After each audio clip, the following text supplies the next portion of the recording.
Good morning, good afternoon, good evening, good night from where when you're watching this video. This is John from IT Skills Academy with yet another video.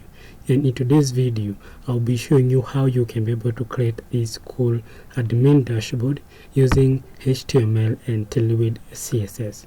Don't forget to subscribe to IT Skills Academy. Hit that notification bell so that you're notified every time I release a new video. Well, what do you expect from this video? You expect to learn how you can be able to install Tailwind CSS, learn how to use Tailwind CSS classes to create a responsive admin dashboard. Hope that that's something that is interesting, and I hope that you're going to stick up until the end of this video so that you're able to run this and much more. So without so much ado, let's have this started. So shall we? Well, first things first, let me mention what we need to create this specific project. One, we need an IDE, and the IDE that you'll be using in this specific project is Visual Studio Code. You can use any other text editor on your end if you want to follow along with this video. The next thing that you're going to require is a browser. A browser is the application that we will use to display whatever we are coding. And of course, we're going to require some internet connection because, as I've mentioned, we'll be using Tailwind CSS, which we have to install, and this has to come from the internet. So the browser that we'll be using in this specific project is Brave, but of course you can be able to use any other browser that you have at your disposal. So having mentioned that, then we can have this project started. So shall we again? So the first thing that I need to do is to create the project folder, and I'm going to have that created on the desktop, and I'll have it called cool dash. So the folder is created here, and so I'm just going to have it open, and of course you expect it to be empty. So what I need to do right now is to open this project folder with my text editor. So how I do that is I go to the path of that specific project folder, and there I type CMD. This because I want to open this using CMD. So I'm going to hit enter. Sorry, I'm just going to hit enter, and that should open the command prompt, and within the command prompt you can see that I'm within the cool dash, that is the project folder. And so now what I'm going to do here is I'm just going to type code and period, and what that does is that it's going to open this project folder with Visual Studio Code. So after typing code and then full stop, I'll hit enter. So I'm just going to give it a second to learn that, and as you can see, automatically Visual Studio Code opens with or it opens the project folder. So as you can see on top here, so I just need to get rid of that welcome. Well, now the next thing that we're going to do is we are going to install Tailwind CSS. Now, to be able to install Tailwind CSS, we need to open the terminal. So for me to be able to open the terminal on my Visual Studio Code here, I'm required to click on the three dots, and then I'll be able to see the terminal. In your case, you might be seeing the terminal somewhere on top here, or rather you can just use the shortcut, which is Ctrl plus Shift plus the apostrophe, as you can see it here. Now I'm just going to click on that, and that should open the terminal somewhere below here. As you can notice, PowerShell is open by default. In your case it might be CMD, but it doesn't matter. So what matters is that you should be within your project folder, so you should be able to see the project folder that you have created here. So that's the important thing.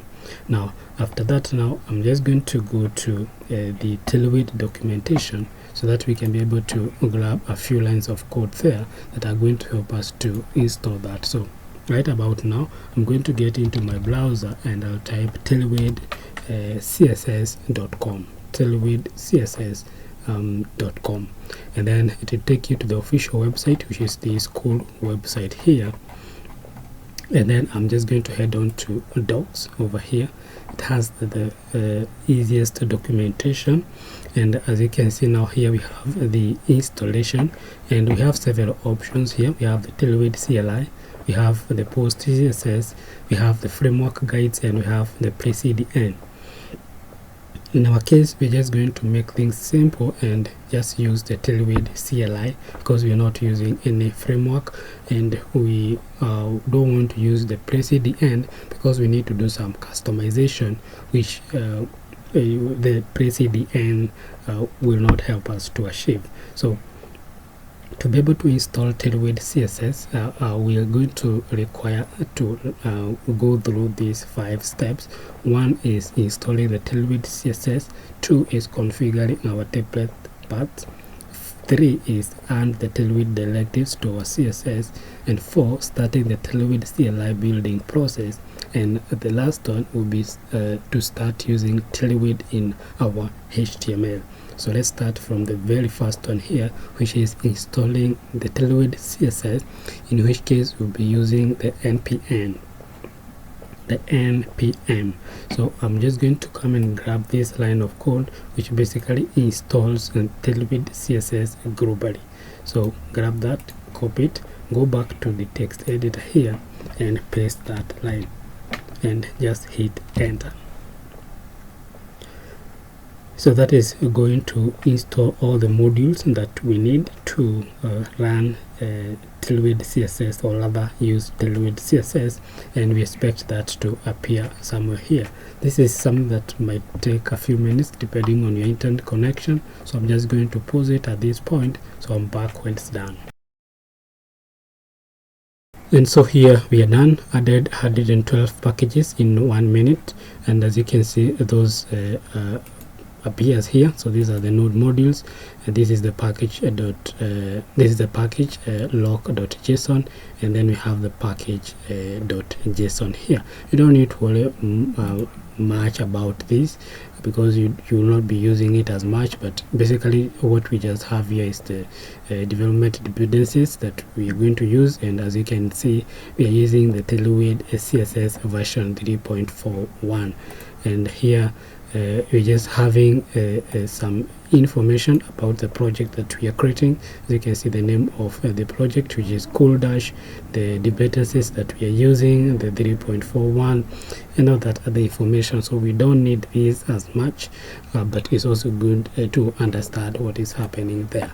So have that assigned, and we're going to proceed on to the next thing, which is now installing what we call the tailwind.config.js. So this is just a JavaScript file that is going to help us to configure or even extend what Tailwind offers by default. So we'll be doing much of that practically, so let me just leave that for that specific moment. So I'm going to grab this second line here, copy it, go back to my terminal here and paste that.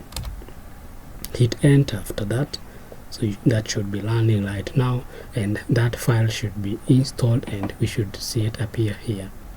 Well, so created Tailwind CSS config file, tailwind.config.js, as you can see it here. So let's take a second and view this because this is important, and we'll be coming back here. So this is the tailwind.config.js, and this is all that we have. And so this is where we'll be able to configure our template paths. We are going to come to that specific step. This is where we are going to tell Tailwind where it should be able to get the files that it's going to scan for Tailwind classes. So we are going to have it in this specific area, and in this specific area here, we are going to extend, we are going to tell it which specific colors we want to use, because we want to use our own custom colors, not the colors that Tailwind offers by default. So this specific file offers that ability to extend or to customize, so that we have everything that we are creating customized or personalized to our liking. So we'll come back to that. So let's just go back here so that we can see the second step, and as I've said, configuring our template paths, and that's our second step. So configure your template paths, and this is where you're adding the paths to all of your template files in your tailwind.config.js file. So basically what I'm just going to do is I can grab just this line, or I can grab the whole of it from here, so that you don't make any mistake, especially when you're getting started.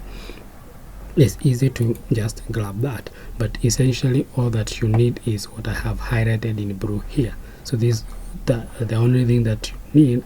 But just to avoid issues, you know, codes sometimes can be hectic, just grab everything and head on back to the text editor, and then I'm going to remove these so that I can replace with what I have copied. And basically now what I've just added is this line of code, which is basically saying that I get to a folder called SLC. We don't have that yet, we'll be creating it, and then inside that look for HTML markup, and look for JavaScript scripts, and scan for Tailwind classes, okay, and create a CSS file which you're going now to use to style the whole website. Alright, so let's get back to the browser so we can see the next step. So the next step is add the Tailwind directives to your CSS. So these again are very important files. They are Tailwind based. These ones usually define the basic HTML styles and all that. We also have the Tailwind components and all the Tailwind utilities.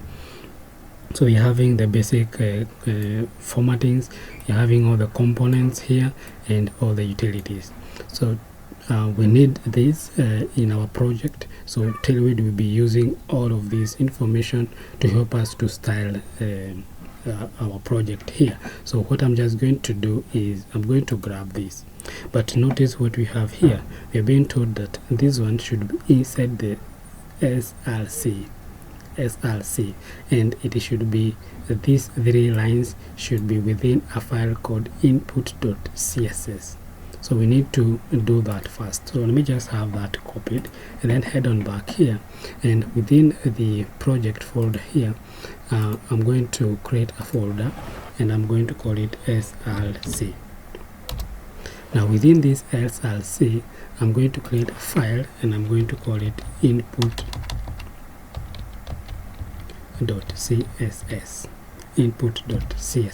So this is the file itself, and now it is within here that I'm going to paste the base, the components and the utilities. Alright, so I can even close that because I'm not going to come back to that. So I can also click close that, but for the tailwind.config.js we're going to come back to it in a moment. So we've already completed that step over here, which is the adding the Tailwind directives to our CSS. So the input.css is our CSS file in this situation. Alright, so now the next thing now that we're going to do is to build the output.css. We already have the input.css. Now we need to have the output.css, and basically what we are doing at this point is we are starting the Tailwind CLI process, which will run the CLI tool to scan our template files for classes and build our CSS. So you can remember that while we were at the tailwind.config.js, while we were here, I mentioned that this line is helping Tailwind to be able to know where it is going to get the templates or the HTML markup and the JavaScript scripts, where it is going to get them, so that it can scan for Tailwind classes. It can look to see whether there are any Tailwind classes, and it's going to process them and compile them into a CSS file, and that CSS file is going to be called output.css. So to be able to make that happen, we need this fourth step, which is run the CLI tool to scan our template files for classes and build our CSS. So our CSS will be the output.css. So this is where all the classes that are scanned from these templates, and this is where they will be stored. And so now the HTML will be reading for the CSS classes from here, and then of course interpreting them, and yeah. And of course now you see at the end here we have the wash, which is the flag, and this basically means that Tailwind will be continuously check for new Tailwind classes that are added to this HTML markup over here. So now what I can do is I can copy that, get back to my text editor here, and what I'm going to do down here is to have that pasted and hit enter.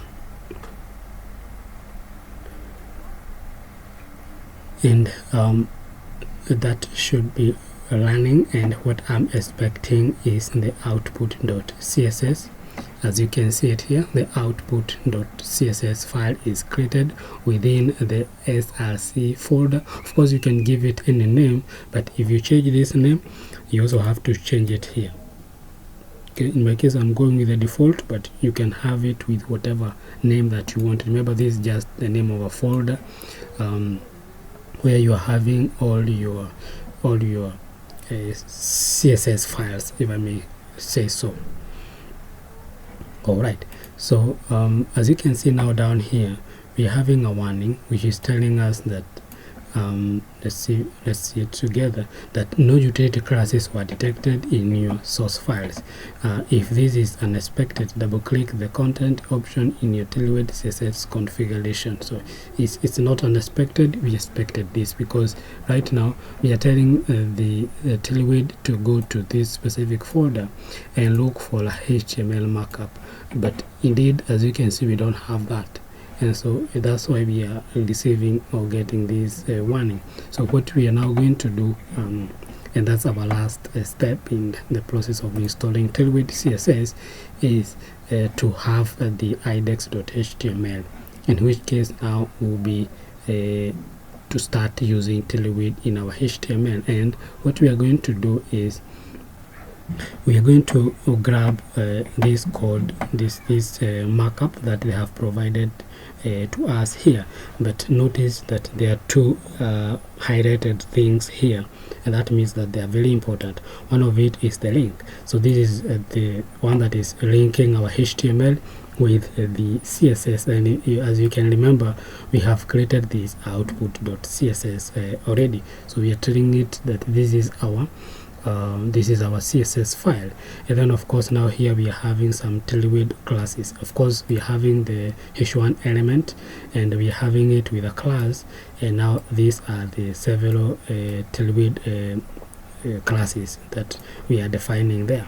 So I'm just going to make things easy and just grab that, head on back to the text editor, and within here within the SRC, of course you can create it even outside, but just to make this easy for us, I'm going to have it within the SRC folder, but you can create another folder so long as you're able to link them together. So within that I'm going to create the index dot, so here I'm going to have the index.html. So I can even hide that, and I'm going to hit Ctrl V, of course, to paste that. The way I have this text editor set is that it is saving everything automatically, so you might not see me going to the save, but in your case you can do that, but of course you can also be able to set that up in the settings. So we are not going to go to that at this point. So as you can notice now down here, it's telling us done in 37 milliseconds. Like, it was able to compile these classes, create an output file, this one here, which is our CSS, which is now going to help us to style this specific content here. So if I may just open this, you're going to notice that we have a lot of information here, but don't worry about this. You don't have to worry about this. This is Tailwind doing its work, behind the scenes, but every utility class that we are typing in our HTML markup is somehow adding up here and helping us to style whatever it is that we are creating. So now the next thing that I want to do is I want to run this project, and I want to run it live. As you can see down here, I have the go live button. This helps me to run this on live server. If you like to have that running on a live server, then you need to install the live server. You need to install a live server extension. So it's an extension that you can install, and let me just show you, because in that case I could be talking a lot and maybe you're not getting what I mean. So go to your extension over here, and here you can look for a live server. Sorry. Yeah, so this one, I recommend the first one here. Just click on install and it will be installed, and once it is installed, you'll be seeing this go live in every file that you open. And if you want to run a specific file live, you can right click it and say open with the live server. Right click and open with live server. You cannot have two running at the same time. You have to close one to open another one.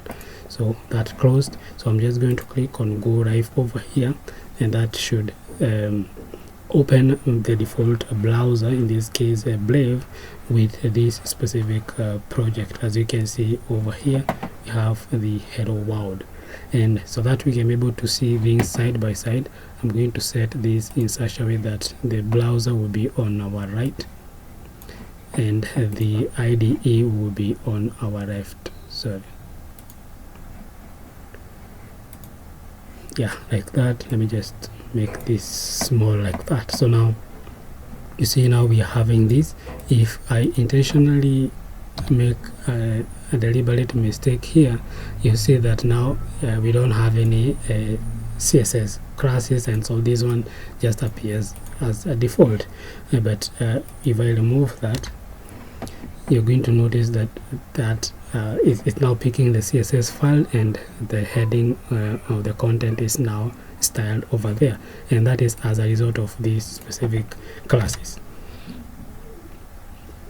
So now that our Tailwind is working fine, we can go ahead and start creating the project. So I'm going to get rid of this so we can start from scratch. So see you in a second. Well, before we get started, let's just set a few things. And the very first thing that I want to set up here, and of course is the only thing probably, is the custom colors that I'll be using. Well, to better understand how you can be able to use custom colors in Tailwind CSS, I'm here in the Tailwind CSS documentation, and remember, to be able to get to any part of this documentation, you can use the search here and search for whatever it is that you want. And that's what I've done so that I can be able to see the custom color. So using custom color, this is from Tailwind CSS, and they're saying that if you'd like to completely replace the default color palette with your own custom colors and your colors directly under the themes colors section of your configuration file.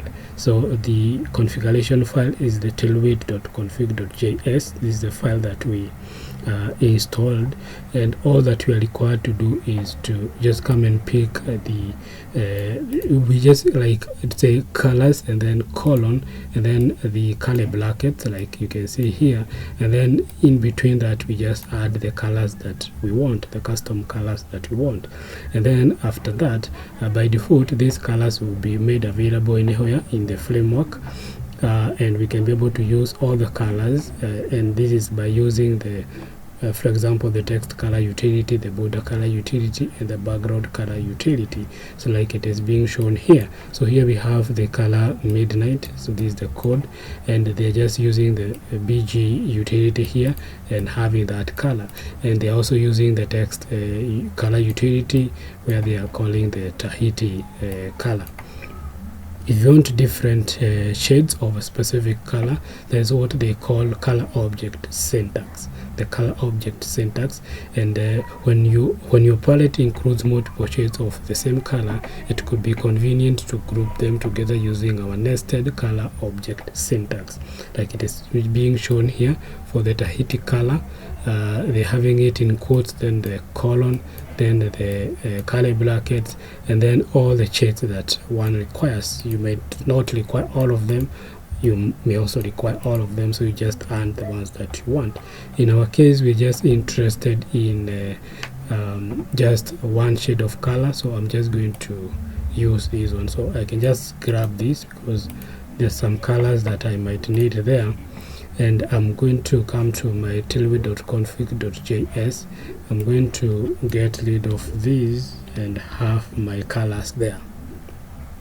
So I will be requiring the white, I'll also be requiring the purple, but this is the shade of purple that I want. So let me have the color code.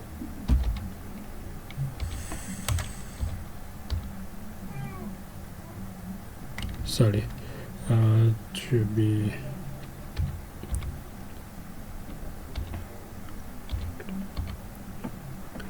and I might not need the midnight, but I need pink, and the pink should be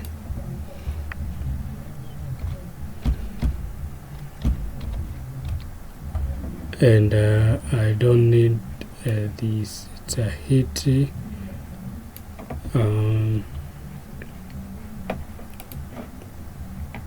So I can just get rid of it.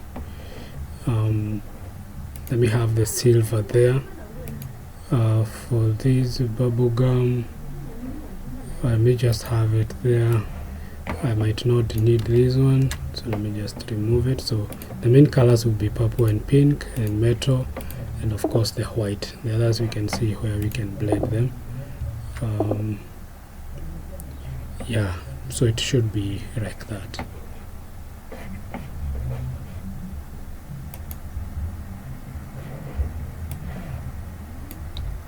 Then after that I can try to do some test here.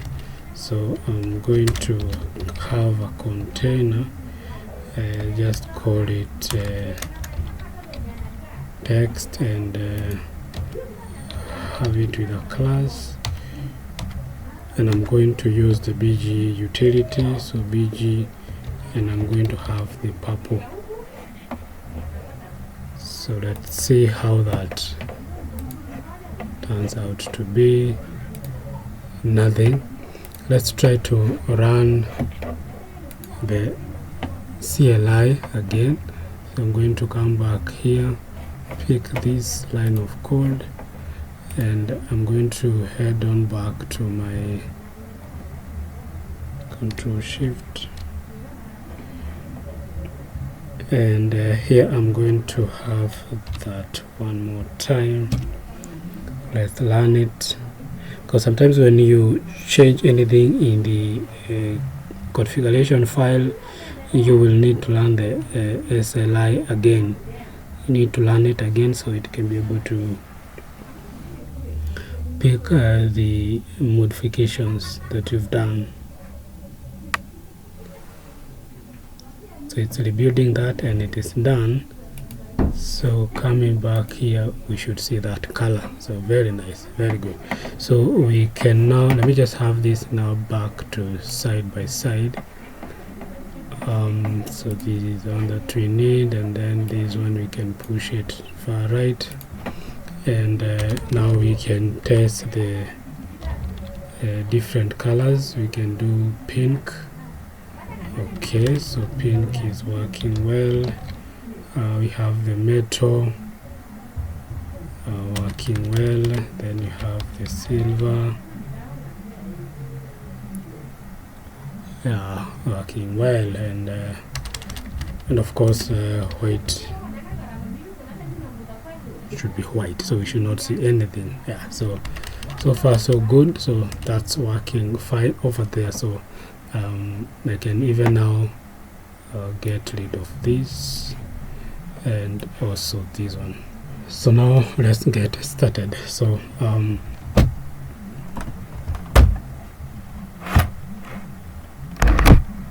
to get us started, we will first of all create the wrapper container, and I'm going to give the following utility classes to this. So the first thing is that it should flex, and we should also have it with a BG of silver. The height should be full. It should take the screen size, the visible screen size, and we want to have the items at the center, and we also need to justify things at the center. So if we try to have some content right now inside here, maybe within a div, we just say content, then we should see that appear at the center over there. So that's nice. So now we can proceed on, and this is another container, and as usual we are having these flexing. For the margin right and left, we are going to have it with 5, and the BG we are going to give it white.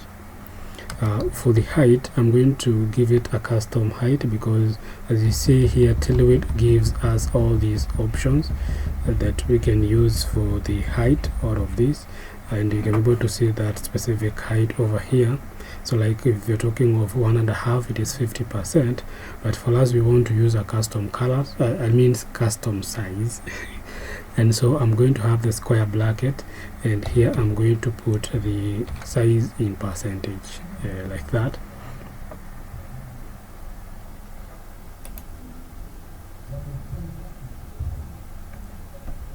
And so if we put something inside here, like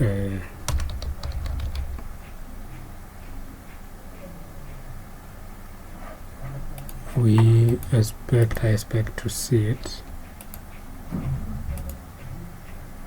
Yeah, so something like that. And now one of the things that we've forgotten here, or rather we rushed to have the content. Let's have the width being full. Yeah, so we have something like that. So it is taking the whole width that we have, but now because of the margin, we are having that area or that space there, and of course now we should have it loaded MD. Alright, so now we have it like that. So now here we are going to split this container into two. The first one will be our sidebar. So I'm even going to have a comment here and call it a sidebar, and we have this down here, so this one should be end. So now here we're going to have the sidebar, and let me just call it a sidebar, and below that, or next to that, sorry, alongside that, we are going to have we call it content. We just call it content like that. So this one should also be content, so that one should still be content. So we have them side by side because we have this flex which is being applied to these children here. So now we can concentrate on the sidebar here. So I'm going to get to the sidebar. So this is the container that is going to wrap the everything inside the sidebar. And so now what we're going to do here is we're going to have several child containers here. So like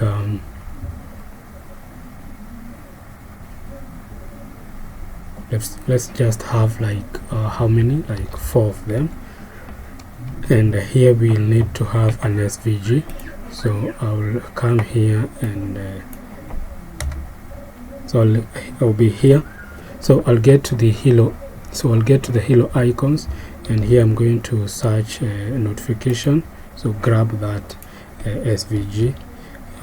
Just try to organize things there a little bit. So we have our notification there, so that's appearing so well. Now this specific container is going to lap this SVG, but now this one is the one that is going to lap all the side nav items that we are going to require. So let's try to style it so that at least it starts making sense to us. So from the very top here, I'm going to have a class, and I'm going to give it a BG of purple, and it should flex in a column, so column direction, and we should have it with a width of 28. So far so good. We should have it with a margin of 2 or rounded, and it should be a rounded MD. So far so good. Now the next thing that we're going to do is to style the shout container, and these things here should flex again in a column direction, and we should give it a height of full.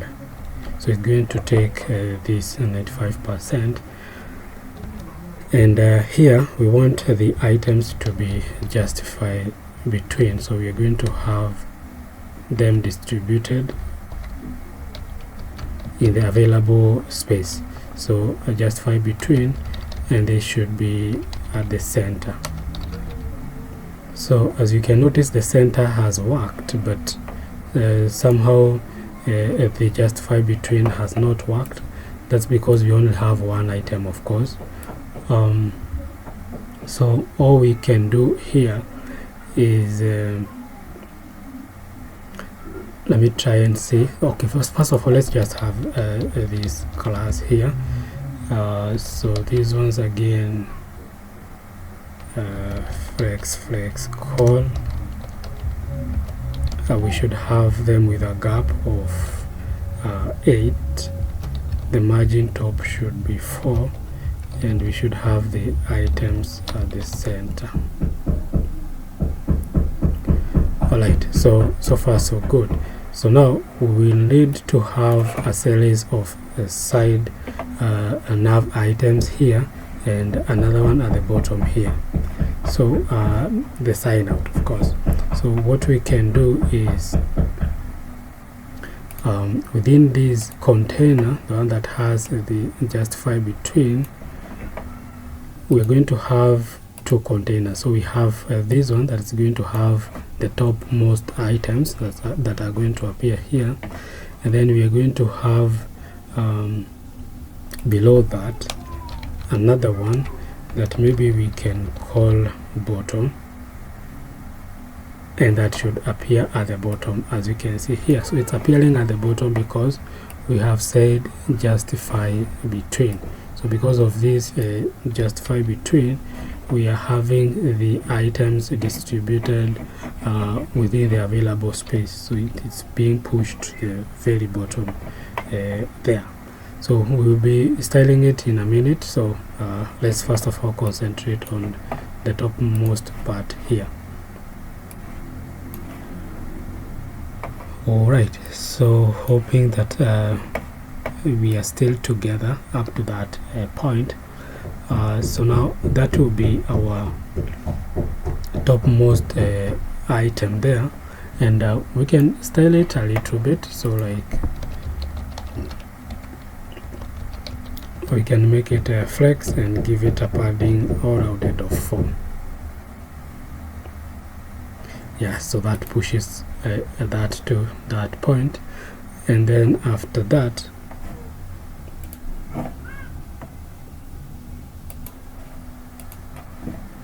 we are now going to have the rest of the nav items, so that should be down here. So I'm going to talk about a container.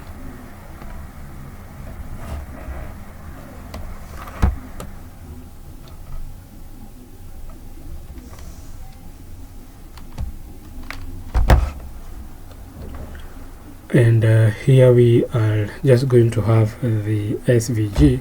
But before we have the SVG, we can style this a little bit. So like for example, as usual, we can have the items flexing, having a padding or rounded of 2, and the background we're going to give it metal. So we can see that over there, and it should be rounded LG. So let's get the SVG icon. Of course, we're going to get that from the Hilo icons, and that should be the SVG for home. So I'm going to come here and I'm going to search home. Let me go with a solid, grab that, and now that one should be within this container. So here, so I'm going to paste that there, and so now we expect to see that appear there, like so.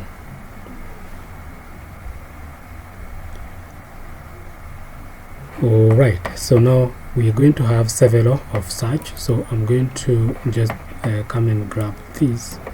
So hide that, and I'm going to grab this because I want several of these. So I need like 1, 2, 3, 4. So 1, 2, 3, 4, and it's only the first one that should be active. So I'm going to remove this BG. It's going to appear on hover, in fact. So what I can do is, instead of it appearing on by default, I should have it appear on hover. So yeah, something like that.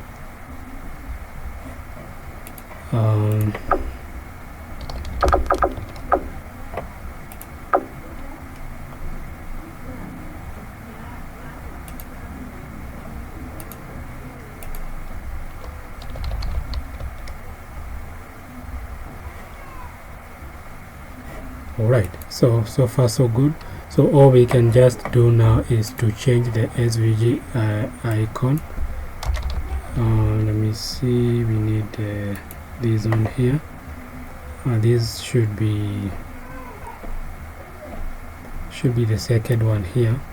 So just grab that, change a few things there, just to, and we also need, let me see, this one should be of outline.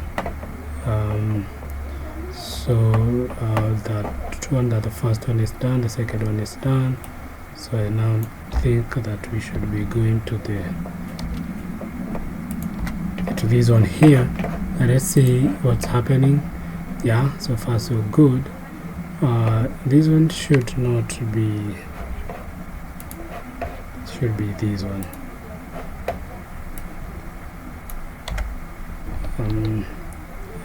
I needed the outline one, so I hope yeah, so that one, so like so. And now we should go to the last one, which is this one here. And for the last one, I need the locket. So the locket is there. Very nice. So that should be working fine now. Yeah, so we have that, and the hovering there. So all that we can now do is to do what? Maybe change the color. So let's see if we go to this, if we can give it text of silver, how that goes. Yeah, very nice. So I'm going to apply that to all of these ones here very quick.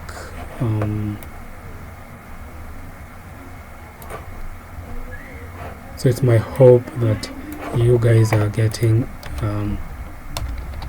all that we are doing here.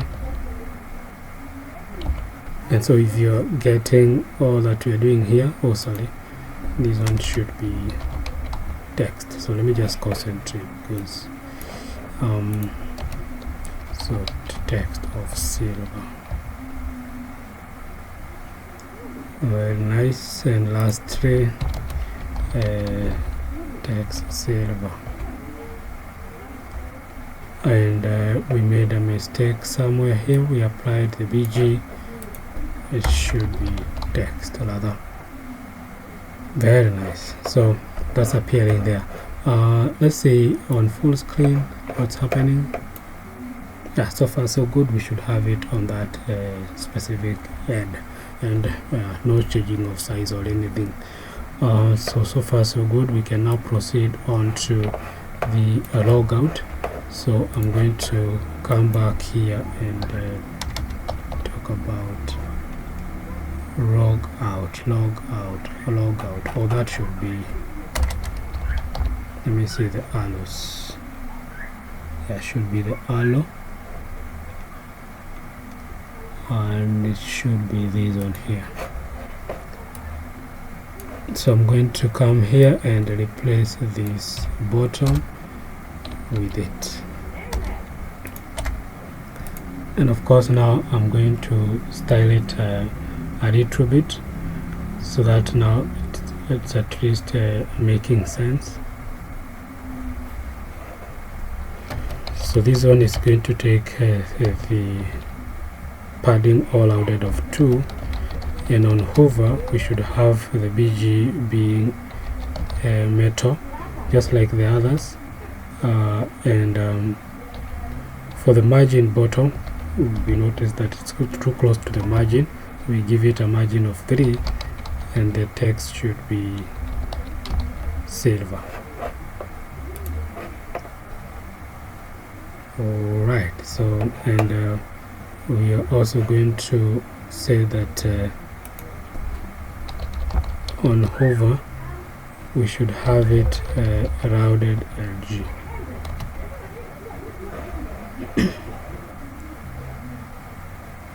So something like that. So far so good.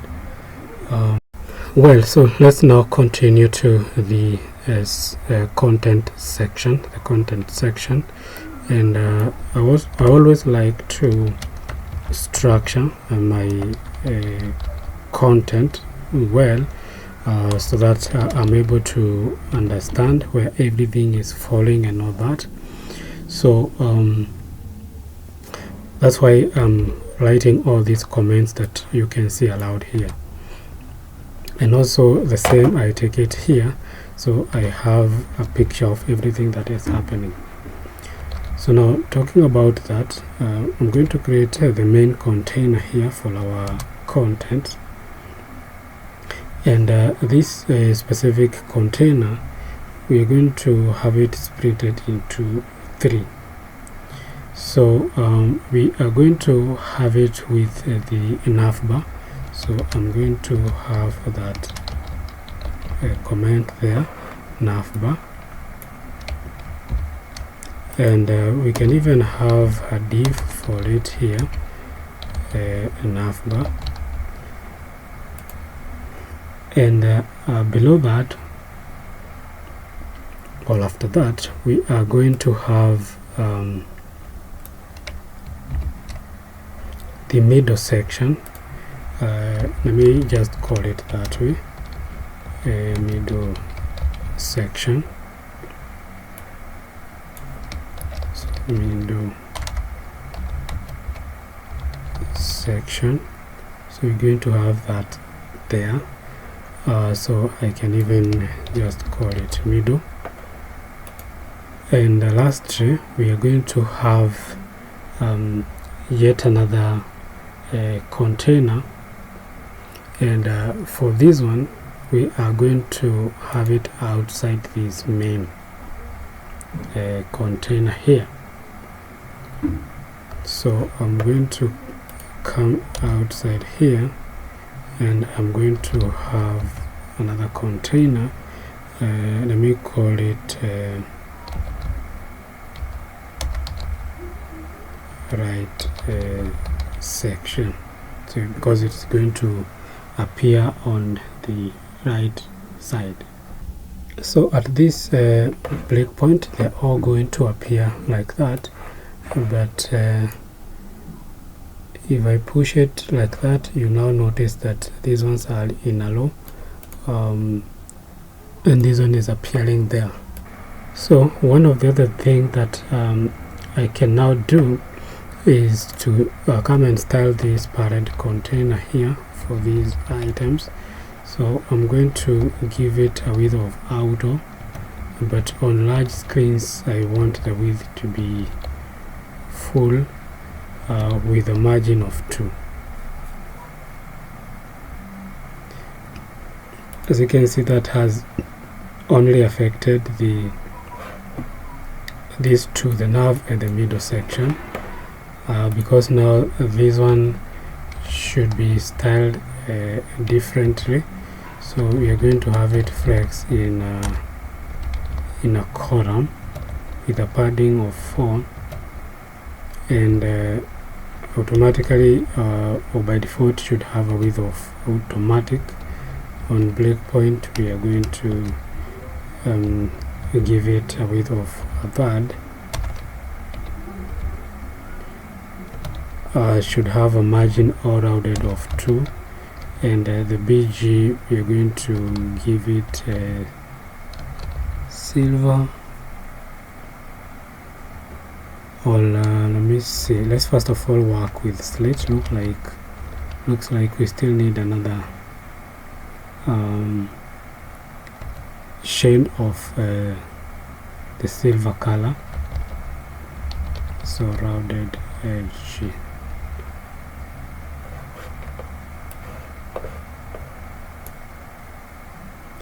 So now that should look like that. So we have the right section here, and then we have the nav which should be appearing on top, and then we have the middle section.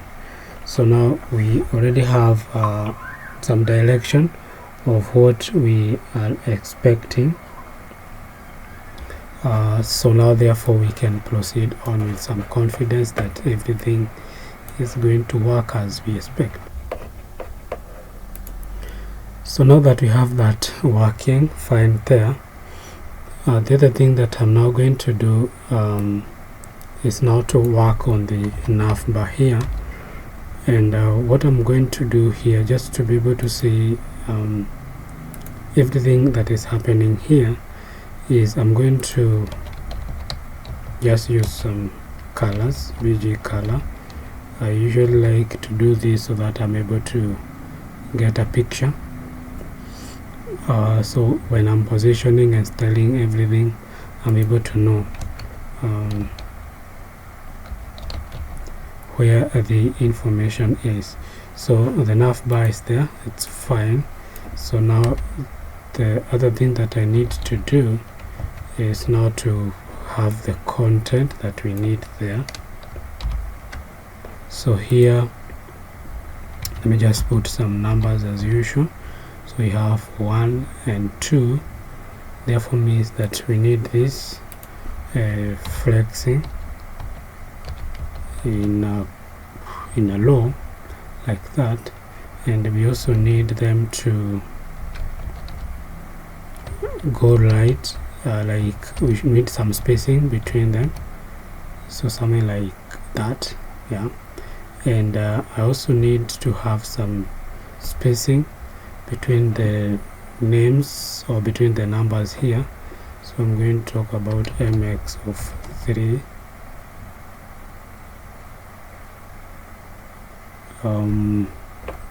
no, that should be CPX.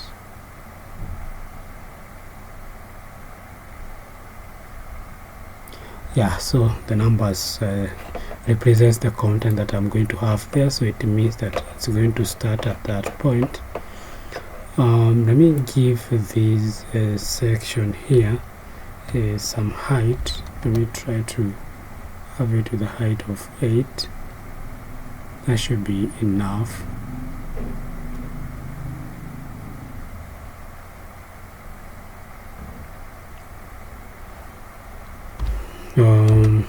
small 14, and that now means that we need to have the items at the middle.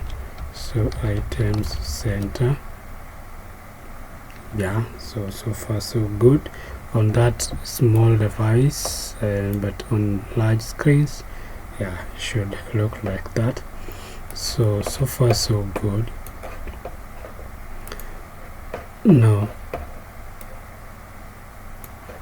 this number 2 will be having 2 more divs, so that multiplied by 2, so we're going to have let me just have some dummy numbers here.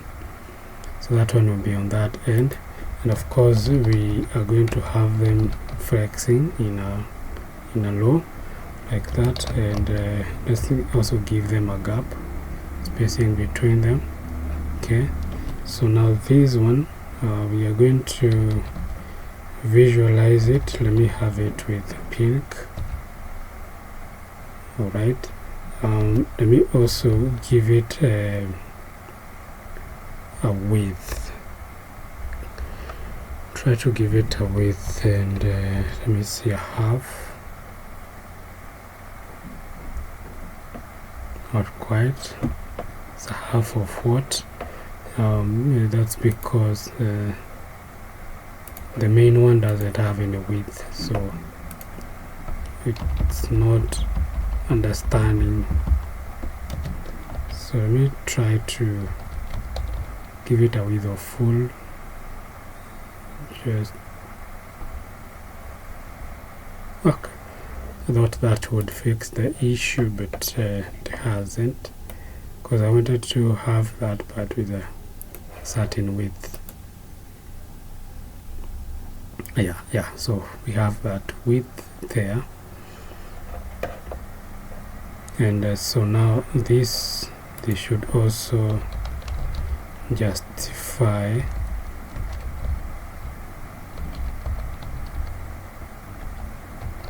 between and a px of 3 should be good. Yeah, nice. So that part is fine. So we can now come to this, and again this one is going to take 2 divs. This one will be primary, and this one should be, you got it wrong, dashboard, not secondary. Oh, I also got it wrong here. Dashboard, dashboard. Right, so that one is looking fine. So therefore means that we can start styling this, but before we start styling, let's just have the information first. So here I'm expecting to have an input field, and that is causing us all the issues, but if I give it a width of a half,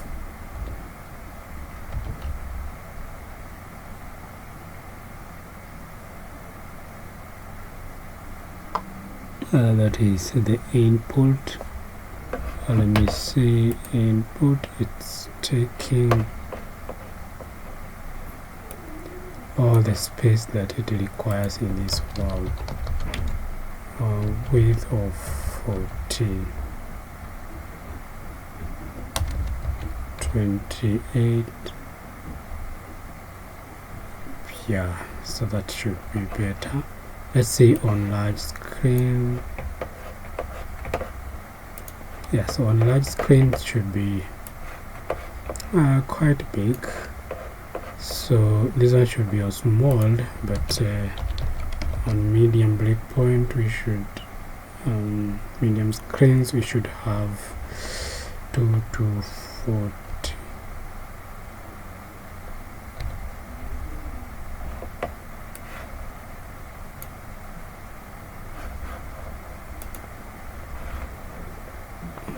We have a width of 40.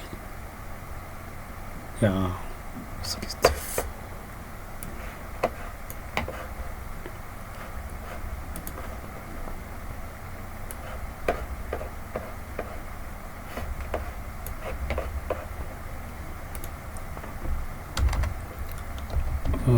width of 64.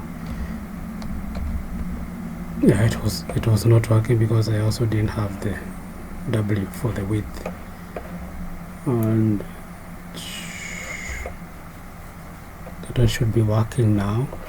Should have these at least taking this available space. Yeah, so something like that. And I also need to have it with a certain height because I tend to think that it's quite small. So let me see if I give it a PY of 5. Ooh, too much. Too much. Better.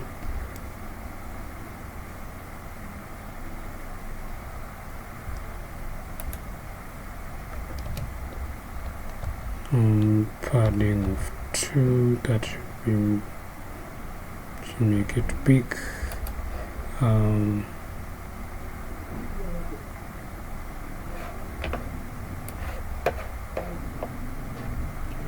That's better. And now this input and this number 3, we need them to be aligned at the center. So items center. Ooh, nice. So far so good. Testing on all the possible breakpoints that we have. So we are moving, can have everything moving as we would expect. Alright, so far so good.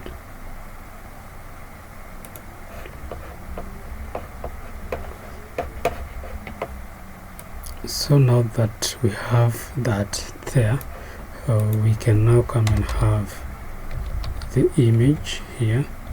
I already have some images ready of the camera, so I'm going to, the images are in outside the source folder. So let me just show you here. So outside this source I have another folder called images, and we need that. I have the picture which we are trying to get here. You can see the picture there. Here we are going to give this a width. Let's try to give it a width of 10 and a height of 10. That fixes the issue. And now for the image, we want it to be rounded and full so that it is a circle. Yeah, but it looks like we need some space between the text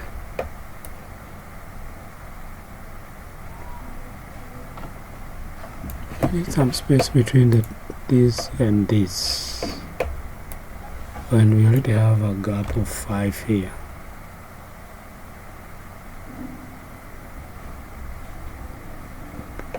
Or it's because of this one. Yeah. Oh, but no.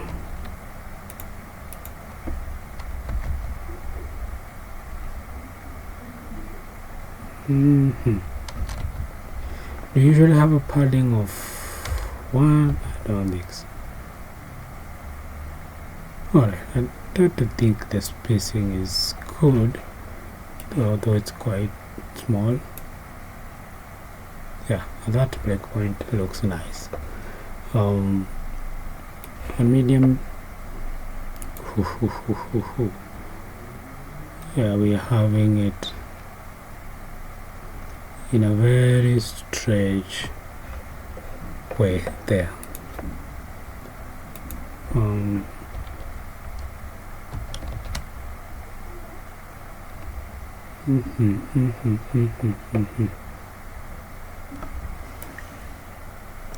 That's better. Although maybe I think if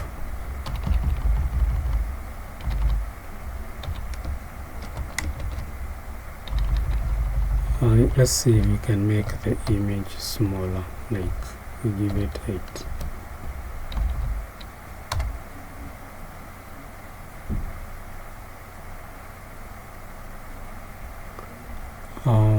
It too big, or what's happening?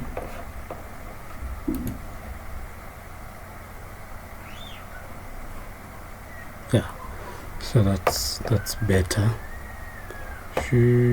But now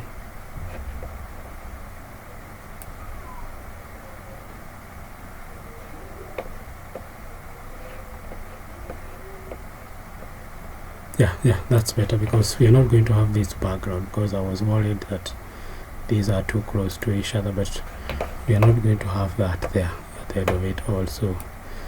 No worries. So here in this text box, maybe we can add a placeholder,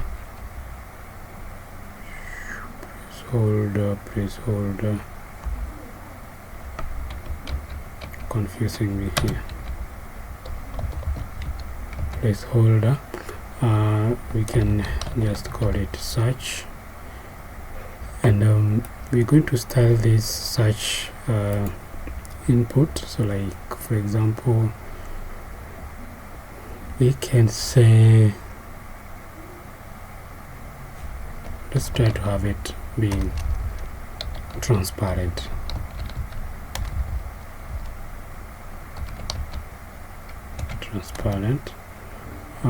And after being transparent, we want to remove the outline, because for example, if I click on it, we have this black outline. We want to get rid of that, so we can say focus outline should be none. So when I click on it, nothing, and we should have the text being silver. Yeah, so something like that.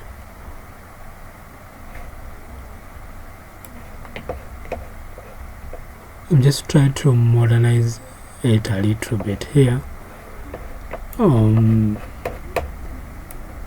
Maybe here I can have this flexing with a gap of 2, and here I can add the search SVG. So I can lash here, grab the search, have it here,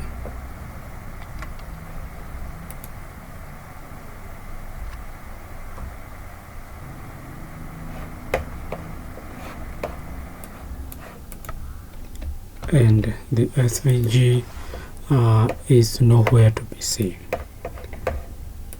I don't know why, or maybe it has been hidden there, but let's just have it with a silver.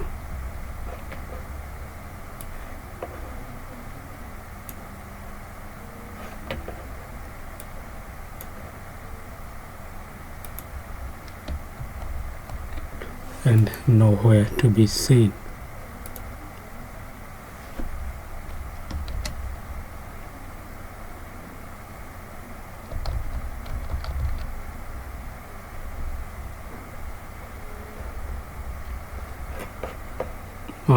Let me provoke it, because sometimes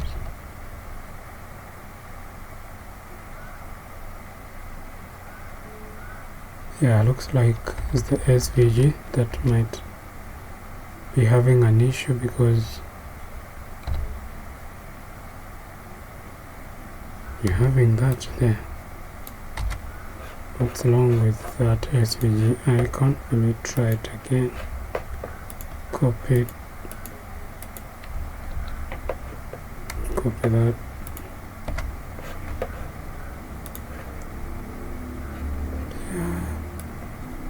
Looks like it's appearing, but for some reasons it doesn't want to appear there. Alright, maybe that will,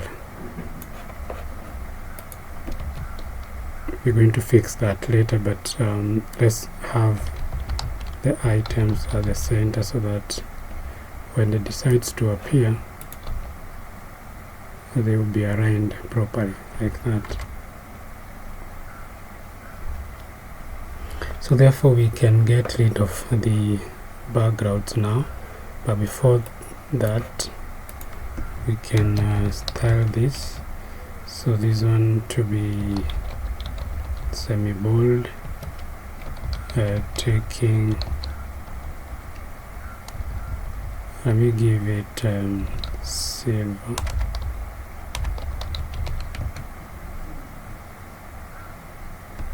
and this one I'm going to call it font bold, and the text I'm going to give it silver. Sorry, here we need to have the font,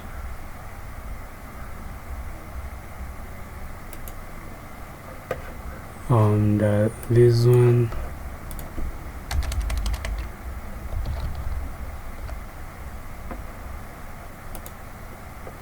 should be slate. And so now we can get rid of the background and see how that looks like. And get rid of that. Very nice.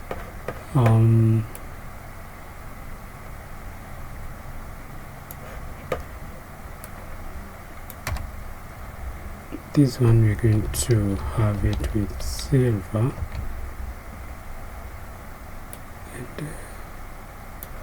and no. Let's see.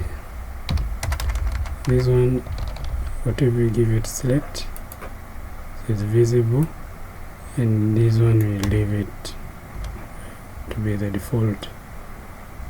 Yeah. And so now we can get rid of the purple, or rather the pink color here. So you have something like that. So when you can search for, here the text should be, let's give it a slate instead.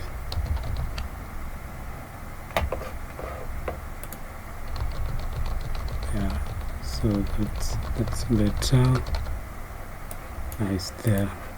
So if we move this to a large breakpoint like that, yeah. So now, yeah, it looks good. Looks good that we have the search.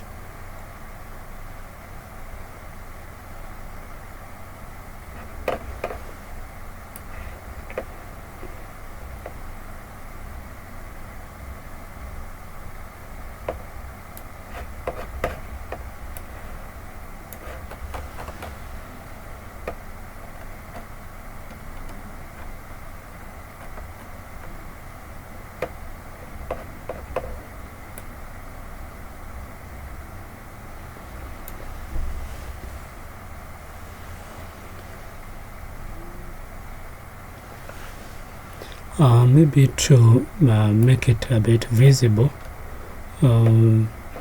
just try to think here how we can have this with a border maybe, and okay, border to be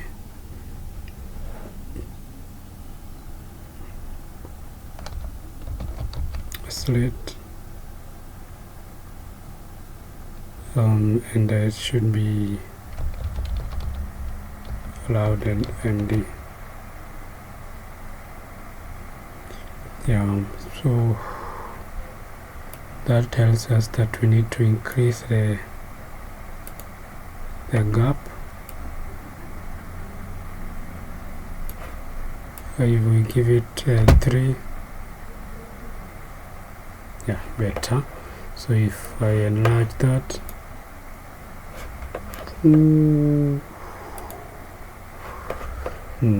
that looks too big. The spacing Oh, and then lost. Thought I have fixed that, but I have not.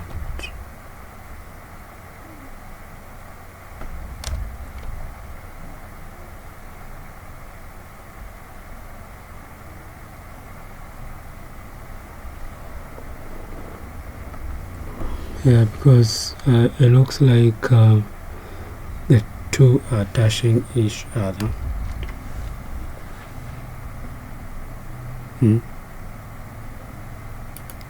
Just need to get rid of it. Serious?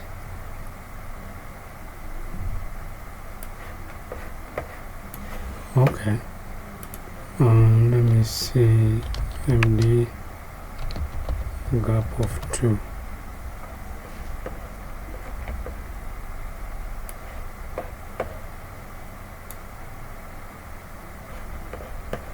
We're having that SVG icon, but it's hiding itself somewhere.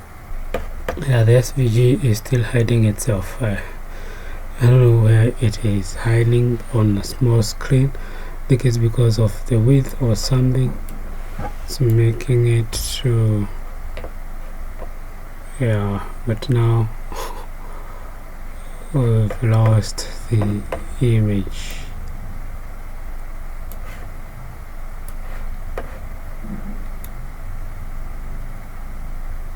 I think it has to do with the width of that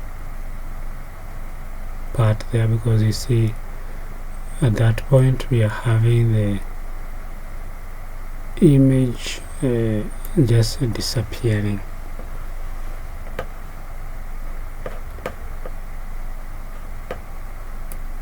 Because there's no enough space.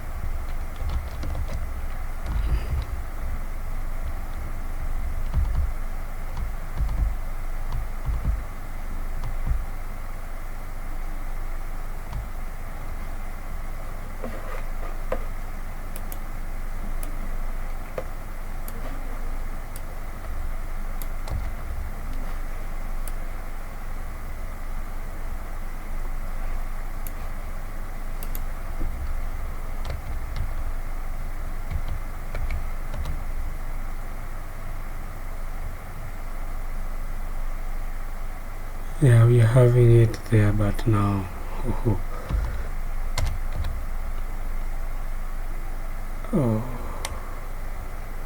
from 14 we don't have any other size there, so that means we need to create our custom.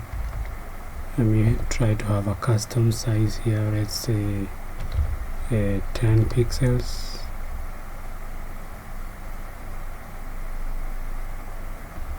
It won't hear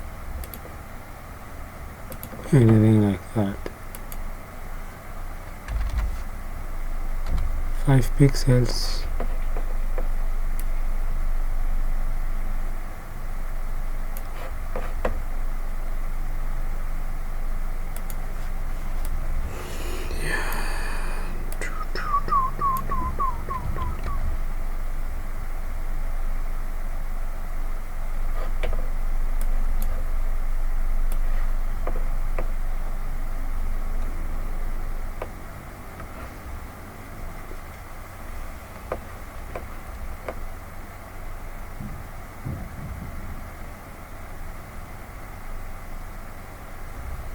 So what we can do at this point, I can try to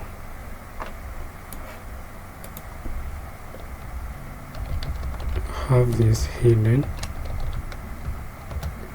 on a small device.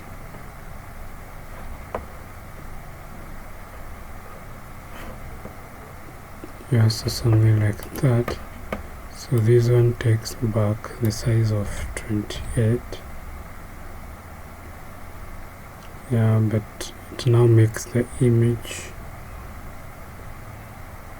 to be quite small, or it's because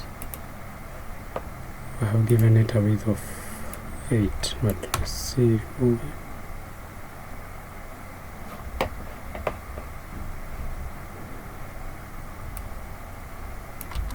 Let's not have any prefix on this.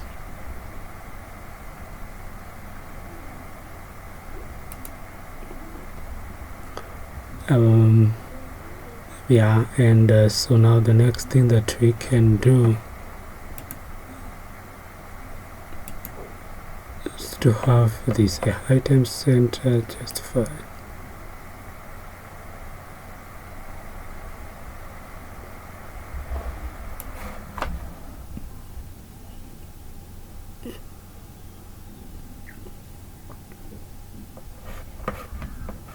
I don't know why it thinks that it cannot appear at the center.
Again is the width.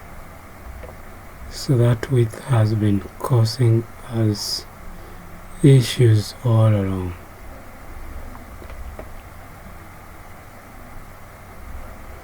And so now the other thing that we can do, because I see this SVG icon, it's not aligning well with this, maybe one of the things that we can do is on this search bar, instead of having it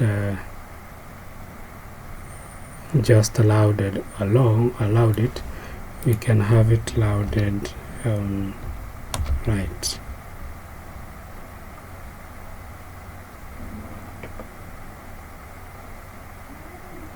Loaded all.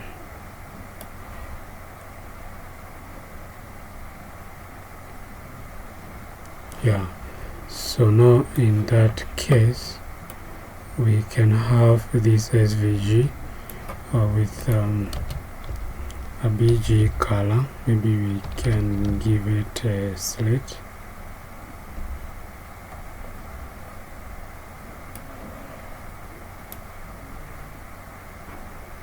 Yeah, and it should take a padding of 2 as well, so it is they're like equal, like the same size. I was expecting it to take the full width here.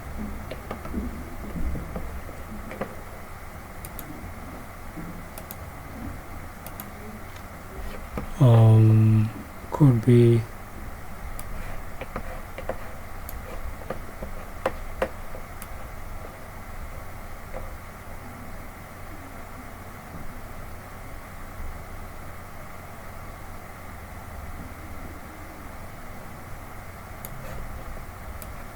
let me see, let me have it in a container.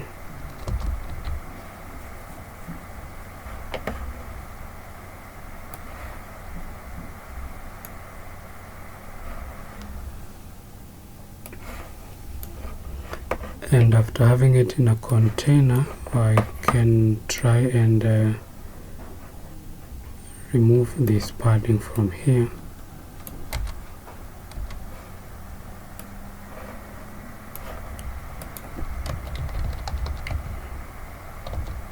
So here I'm like designing it without checking anything, just trying to do the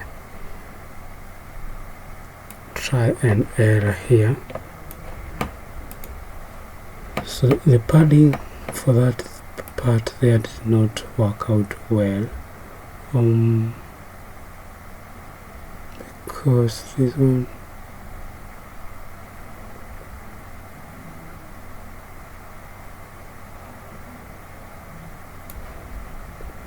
yeah, I was expecting it to fill this part there.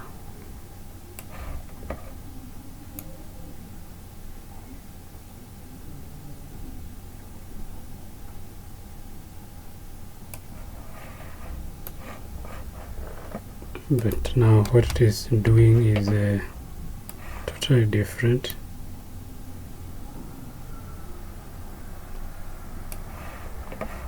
Alright, so now I know maybe what I need to do. Need to get rid of that there, and for this PG I also need to get it out of that place and have it within this container.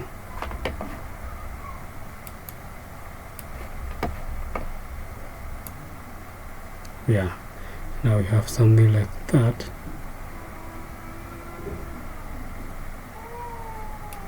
And I can have it rounded right of MD.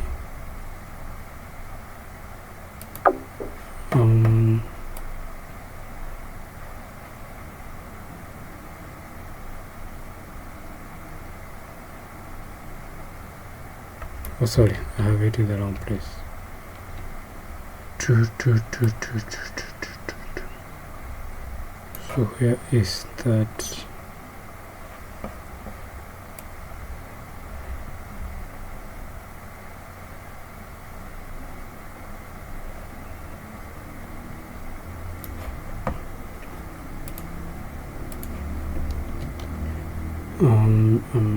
So this one I'm saying should be loaded right MD, and I also don't need to see it at this point.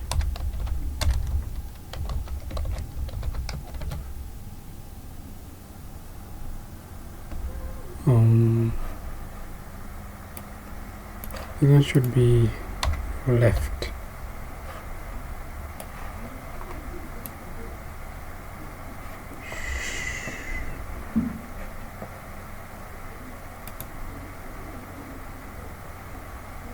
Yeah, so something like that. And if it is like that, therefore if we come back here, let me try and see.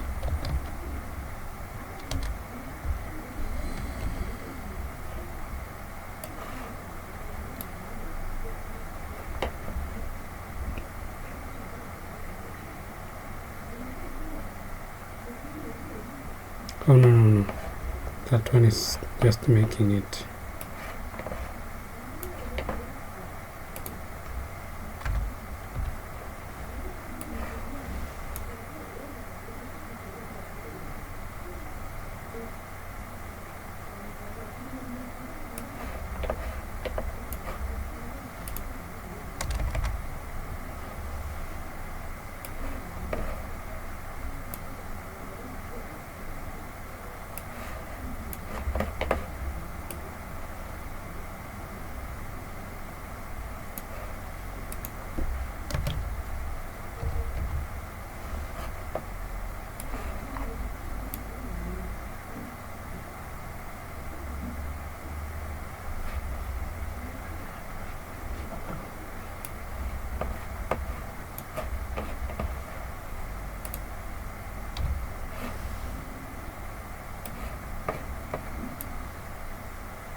Yeah, so one of the things that I'm trying to do is to ensure that they fit, or it's because this one has a bold and this one doesn't have.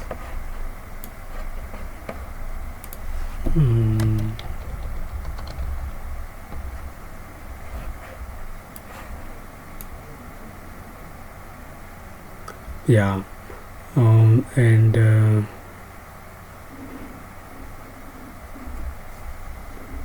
yeah, that looks nice. That looks nice, I think so. That's not bad, and should just, the niceness should just disappear at that point. And so therefore, I think we've stayed on this thing a lot, but maybe we are learning something. Maybe this should only appear at MD, but this one should just be rounded MD. Yeah, so now when it gets to that break point,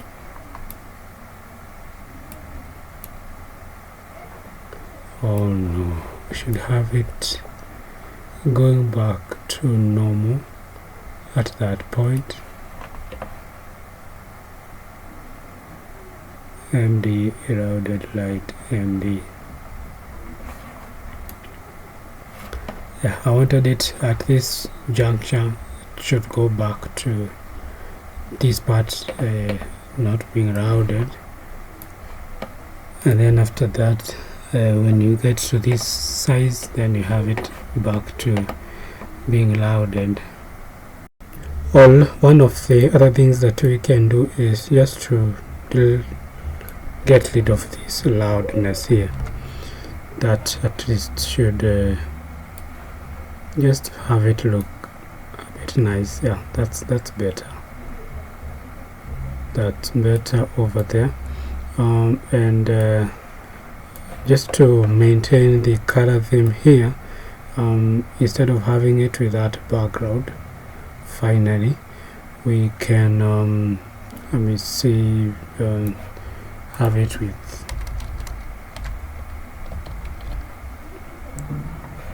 with pink. That I think should make it look a bit nice, and that also should apply to the border. That should also apply to the border, so I should come and say border pink.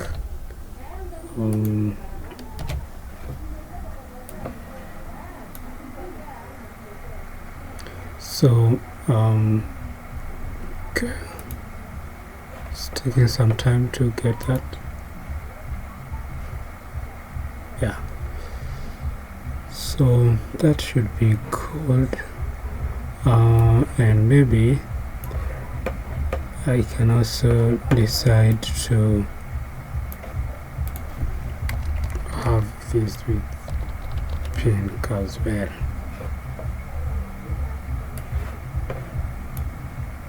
So it's looking like that. So yeah, that's better. So someone can search something here.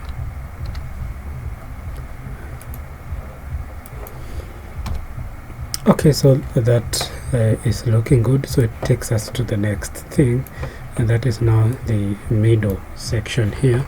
So quickly let's get that we have tried to take as much time as possible there, but I do hope you guys are learning something, so I don't mind if you take a lot of time so long as you get to understand something. So here we are giving these middle class or middle section margin of top and a px of 2. And one of the other things that I now need to do is to create the child divs. So here we are going to utilize the Tailwind grid system, and how we are going to do that is we're going to have a class, and we are going to say that the information will be presented in form of a grid. This grid, the direction should be column, and I need at least 3 columns here, so I'm going to say grid cost 3. For the height, I'm going to give it 96 with a gap of 4, the spacing between the different cards that I'm going to have between the grid items.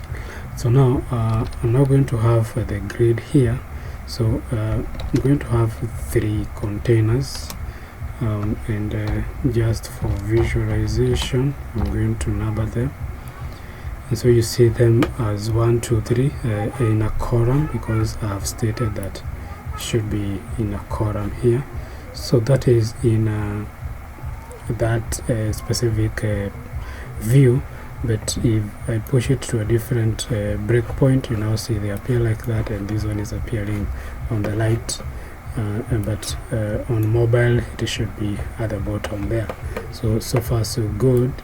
So now the next thing that we now need to do is to style these ones, this div. So this one, which is part of the grid, we are going to make it flex.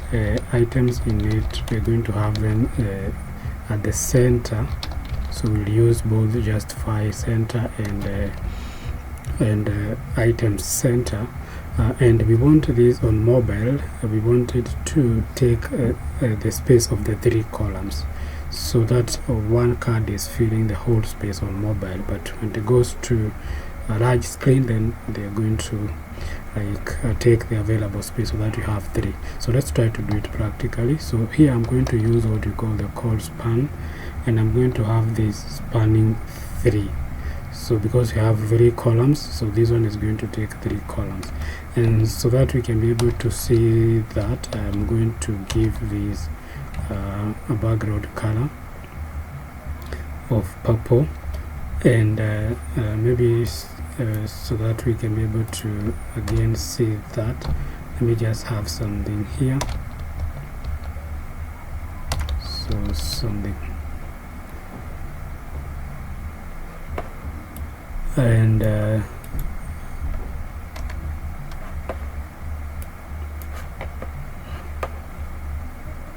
yeah, it should be like that.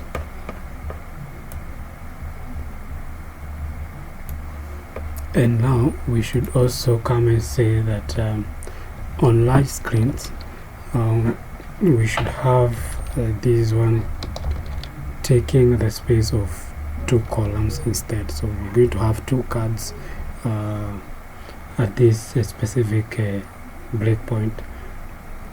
So we're going to have this main one that has something, and the 2 and 3 should appear on the right side. So we're going to see that. We're also going to use the low span, because we want to determine the height of this specific container. So this one should span at least 3 lows, so that makes it to be that big. Nice. And we should also have it rounded MD. So yeah, that looks better. So now that is working fine there, we can now style the rest. Let's still have it with S there, and then we are going to have it with a class. First of all, it should flex, give it a PY of 5, PX of 2, items as usual, center. Let's give it a background so we can be able to see what we are doing. So we're going to again give it a purple, and we're also going to have it span 3. So span of 3. On large screens we want that to be auto, should take the available space that is there. Okay, so this one BG. Yeah, so we should have it there, and of course rounded, do we have that? No, rounded MB. Nice. So finally we have this other card here, So again, class flex. On large devices it should flex in a column. We should have a gap of 4. BG for this one is going to take a pink. When it comes to roundness, it should be 3XL. Again, call span, it should take a call span of 3 and a low span of 2. On large screens it should have the call of out.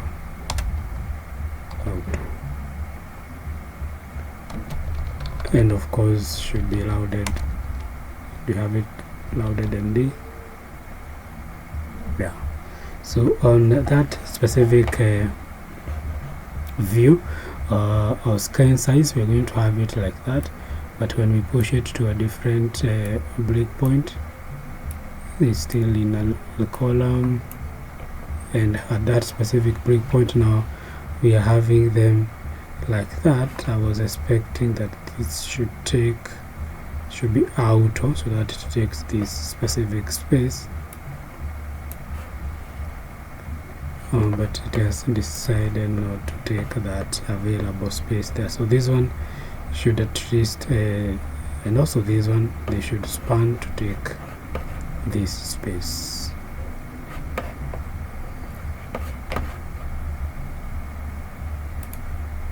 So that is something else that we need to work on.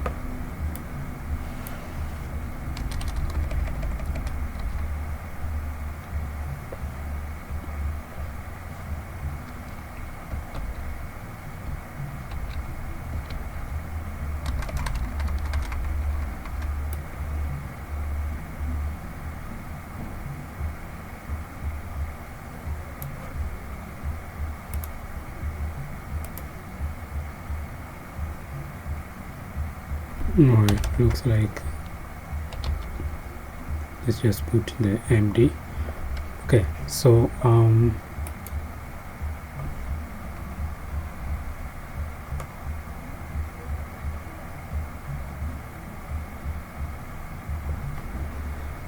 let's see if we put the content, if that is going to change things there, because I was expecting this to take the whole width there, the whole height, I mean, so that we don't have any space remaining there.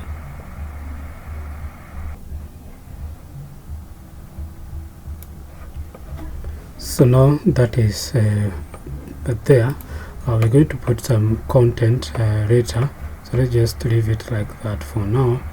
So that section should remain like that, so I can even hide it like so, because now down here I need to create yet another grid. So let me first of all see, because I don't want to mess up here. So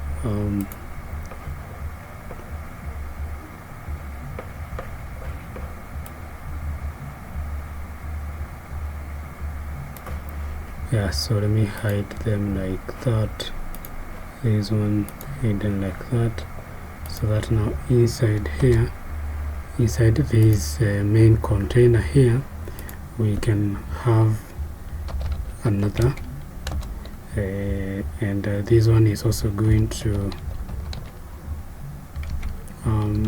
be of this one also will be having the grid.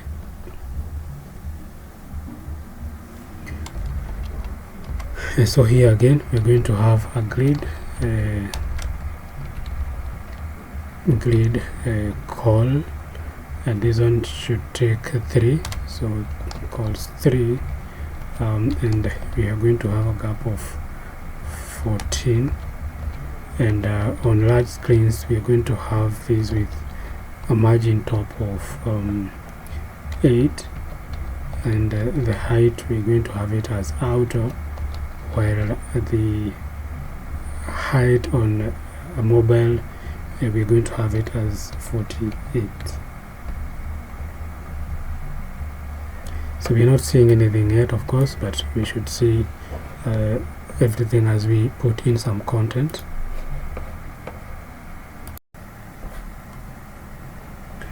Alright, so now after that we're going to have yet another section here. Let me see, what can we call it? What do we have here? Main section. Let me just call it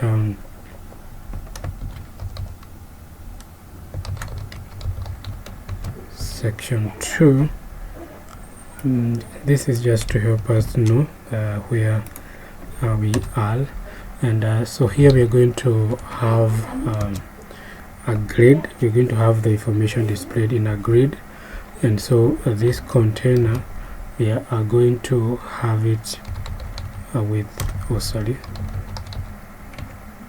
should be positioned in a grid, and the direction should be a grid columns. And these columns we're going to have 3 of them, and for the gap we are going to give it 6. Now for the margin top we're going to give it 14, but on medium devices we should have the margin top being 8. For the height it will be auto, and for the large devices we should have the height being 48. So now everything within this container should inherit those classes. They should be displayed in a grid that is in the direction of a column. Now this is how we're going to structure the information. So first child class here.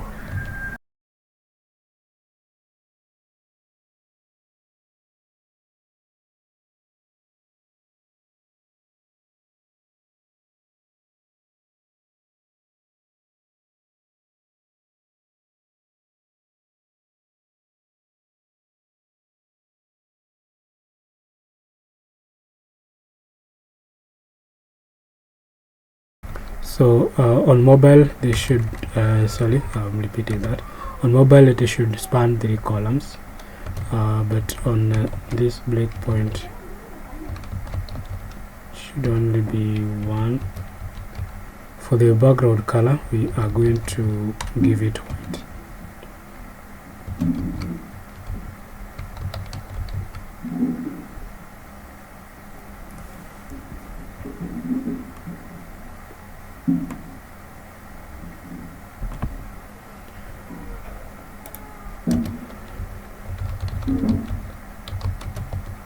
Loaded MD and a padding of 4, so we can now see it there. And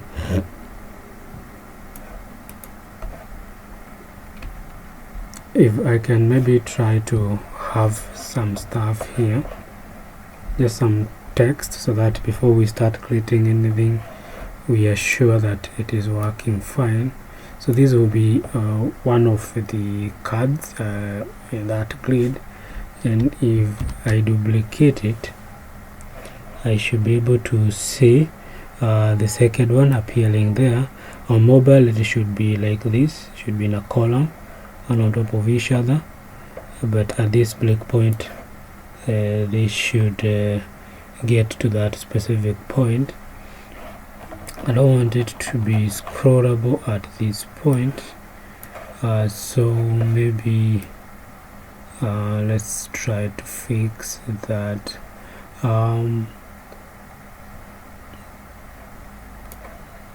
Let's try to see.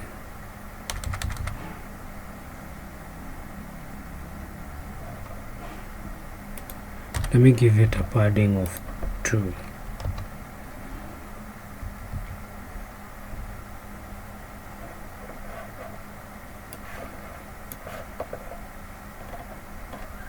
Or still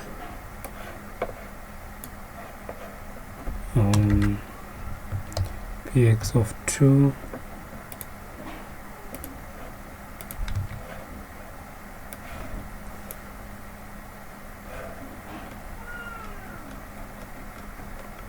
Yeah, I don't want it to be that big.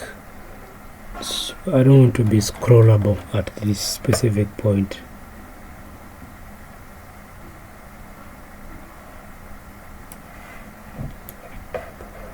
So what I can try to do, let's have this back.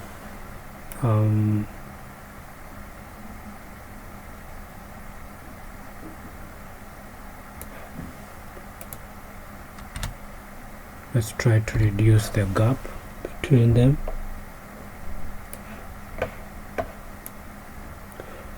Sorry, that's not going to fix because that's horizontal. Also,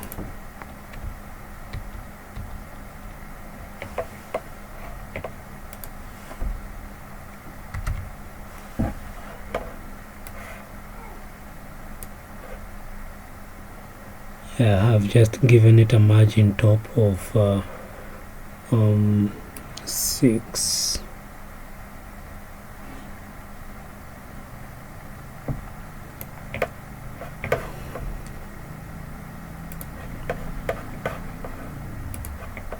And I think that's better.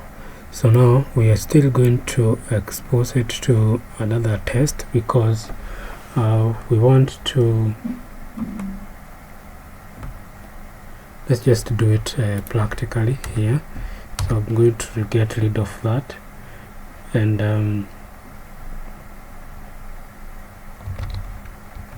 going to have a container here that is going to, whose contents are going to flow in a column, and for the margin top, let's try to give it 6 because we've reduced it a little bit. The items should be at the center and justify center.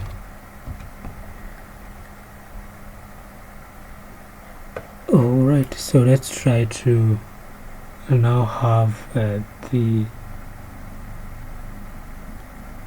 that specific container itself. So we're going to come inside here, and this one I'm going to give it a class of flex items center.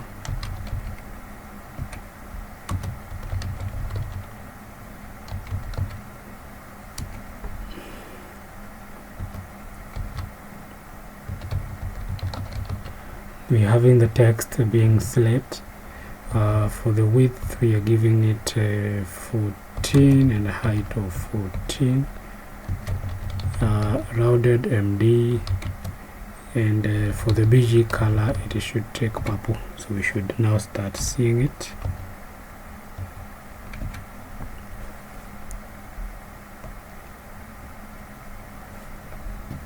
Okay, let me see, because at this point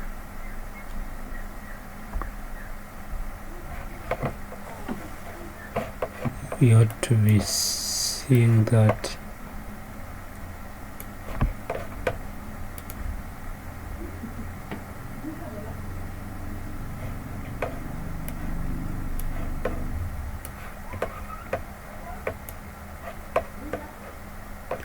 oh sorry, the width should be 14.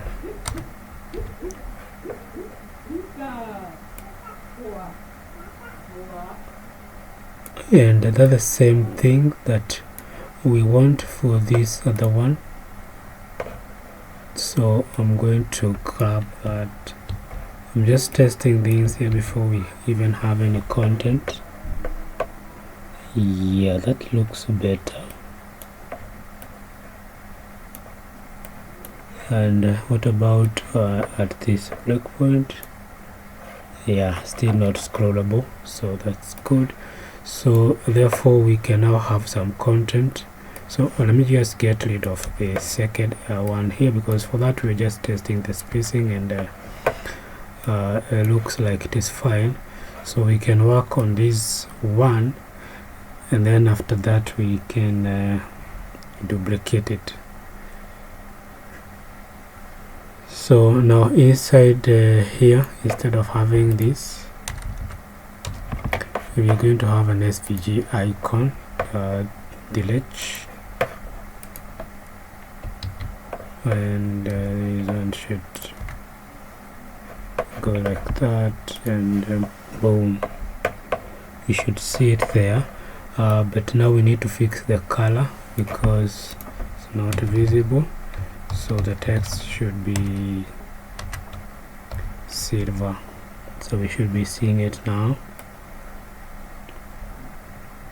Right, so that's done. So below this container housing the SVG, we are going to have two more containers here.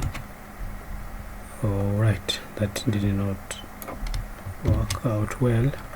And this the first one should have the name maintenance,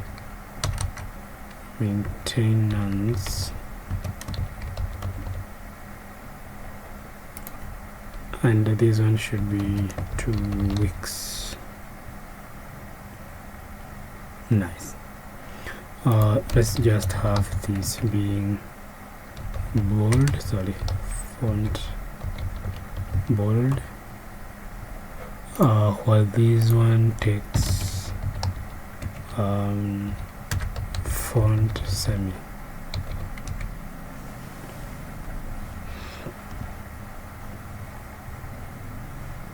Okay, so that's fine there. So now we are going to leave that section, so I can even hide it like that,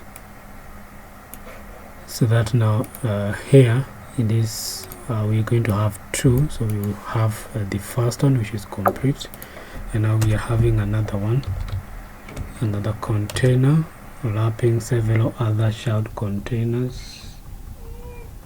So these ones, they should flex in a column again. So let's continuously style them. So flex call,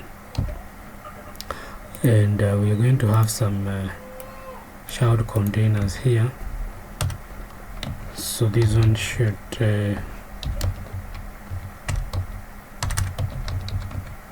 do what? Should flex in a low, and justify. Let's try justify between. We'll see if that is going to work for us.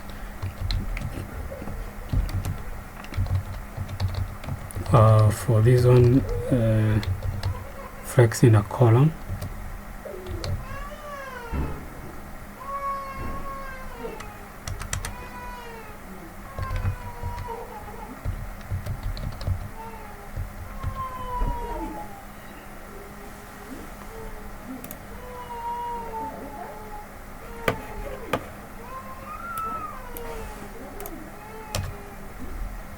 This way we are going to have our progress bar.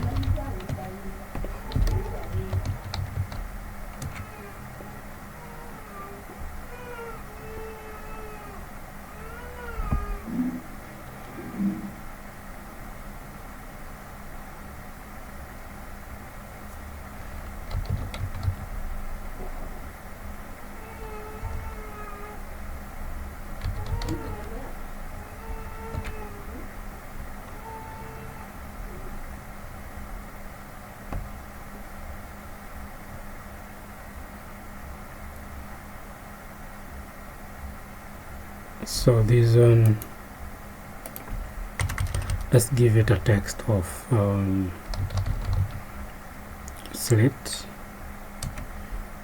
and it should be semi bold, because here we want to have the word progress.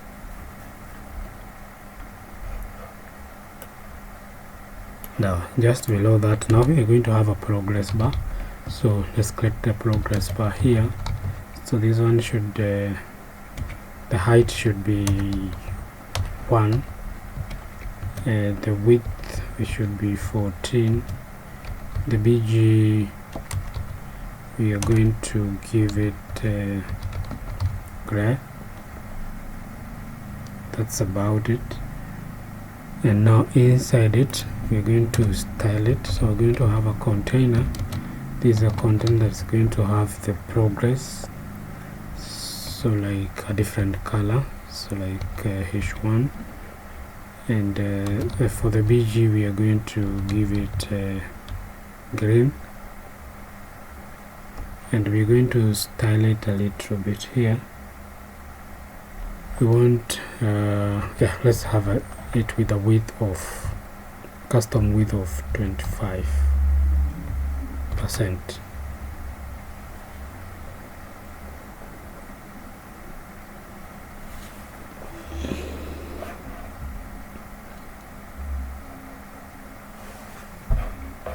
Oh yeah, this one BG, that's why you cannot see it. Yeah, so it's visible there. Let's try to enlarge that. Yeah, fine, but this space for me, it's too big. This is because you said it should justify between. Let's see if we say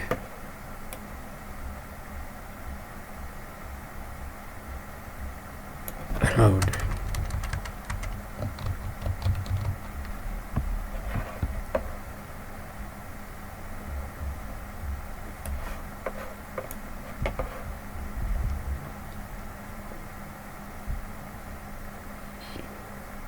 Yeah, the space for me is still too big, but let's see, we might get back to this in a minute, because I want it by default on large screens. I don't want it to be scrollable. At this specific point I don't want it to be scrollable, so yeah, we're going to see it's not even the justify between that is causing that space.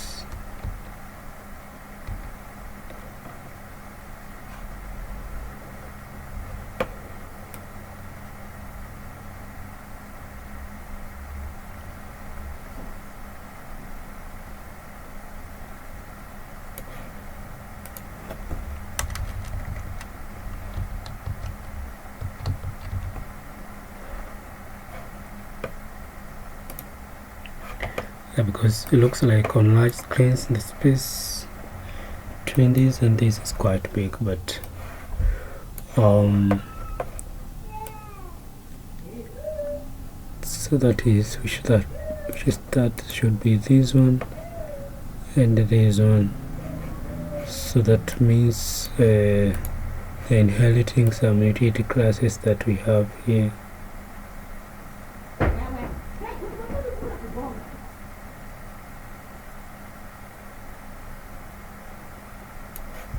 So it should be this justify between.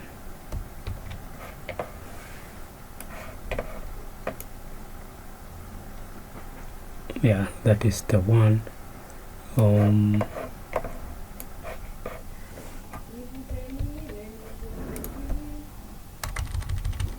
Let's test allowed and see.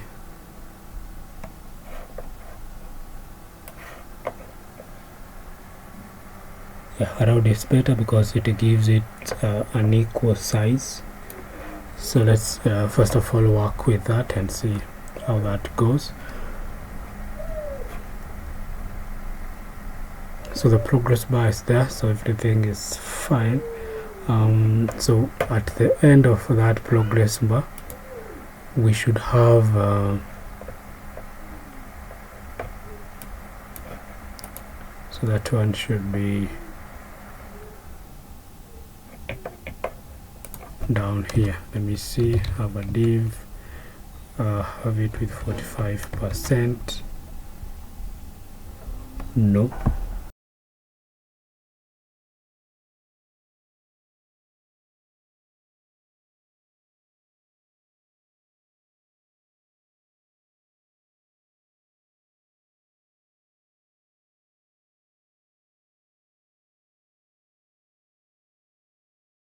Alright, yeah, sorry, this one should not be there.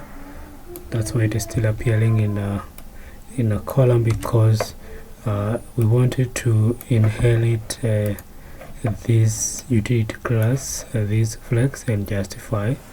So we should have it outside this one. which is a column, and that's why it was appearing below here. So I need to have it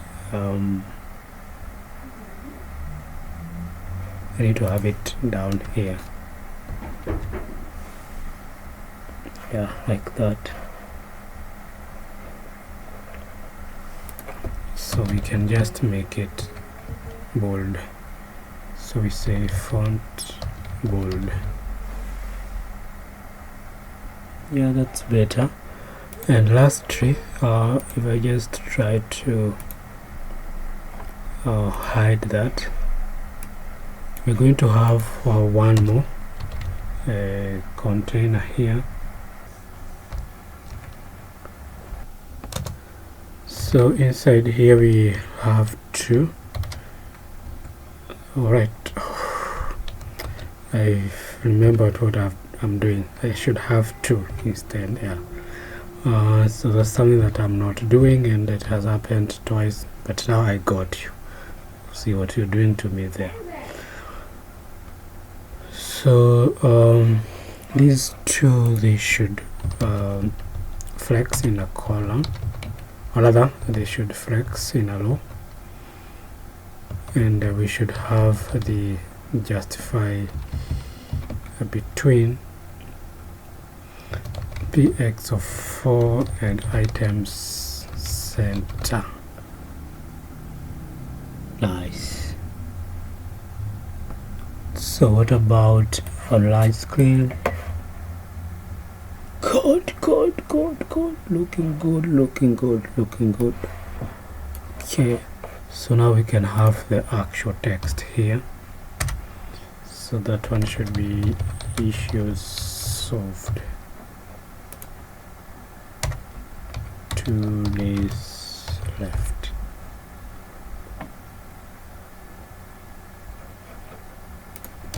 Style this font of select, or rather yeah, should be font select.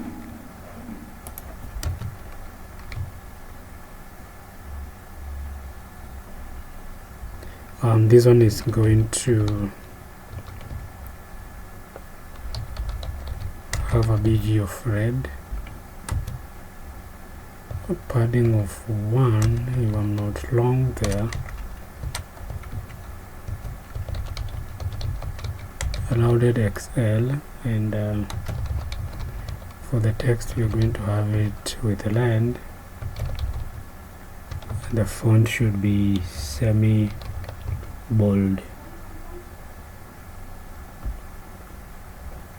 Okay. Yeah, padding. That's quite big. Could cause us issues. Too big.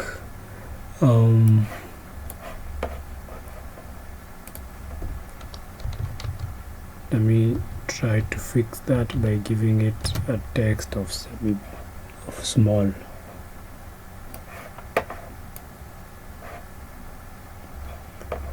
Not yet.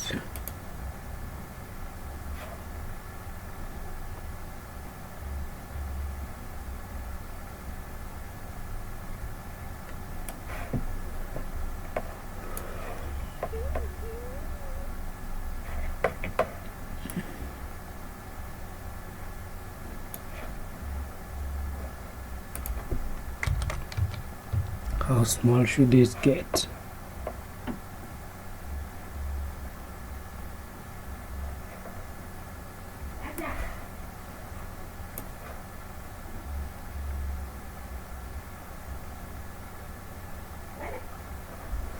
That's better for me.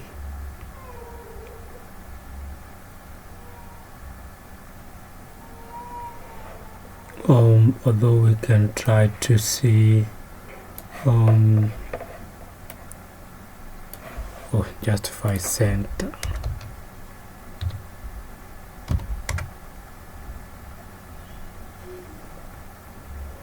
The padding is quite big. let's see.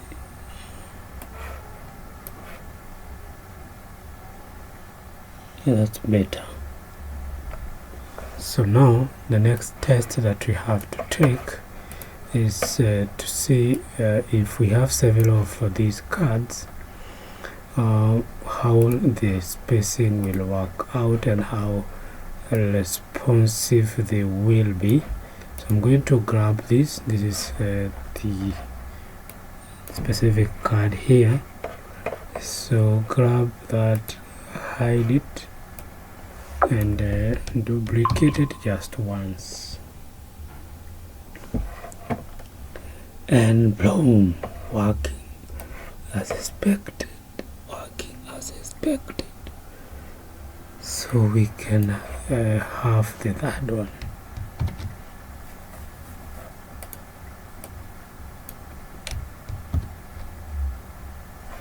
We have 3 or 4. 1, 2, 3. Great. So on that breakpoint, great. So now let's come back to this one here, and this before we go to the light section.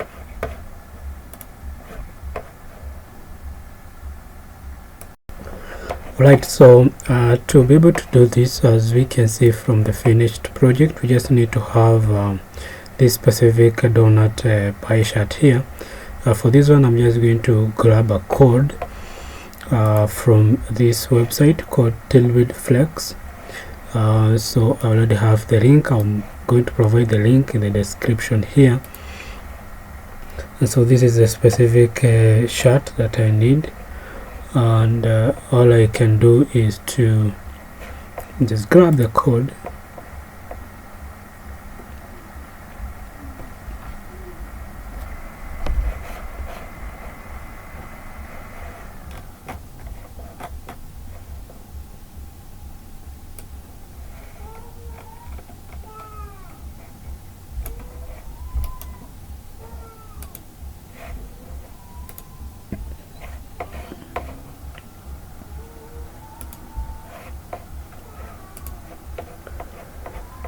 and I'm going to get to that. It should be here.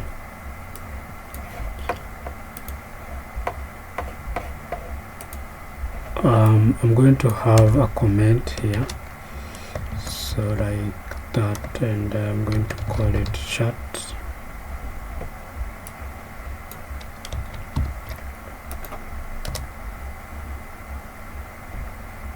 Paste it there, and so now there we have a very big problem, because now this one is, yeah, it's quite okay. In fact, I don't think there's a problem with it.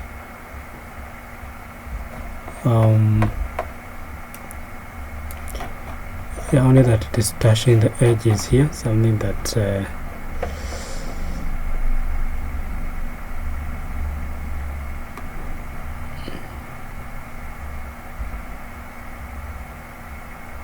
we can try and see if we can fix it from the canvas here.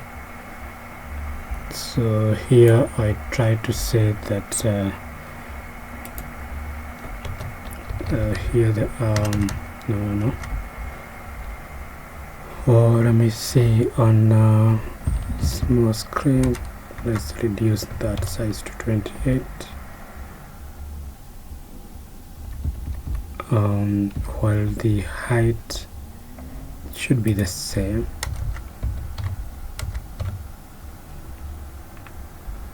Yeah, and let's make it a bit big on large screens. We give it 48 and a height of the same.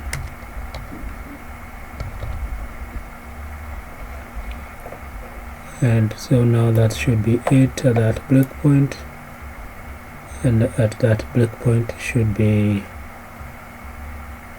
like that. So it looks good. So you can still add some more details allowed here, yeah, but we can just leave it at that point for now. So we can now work on these others here.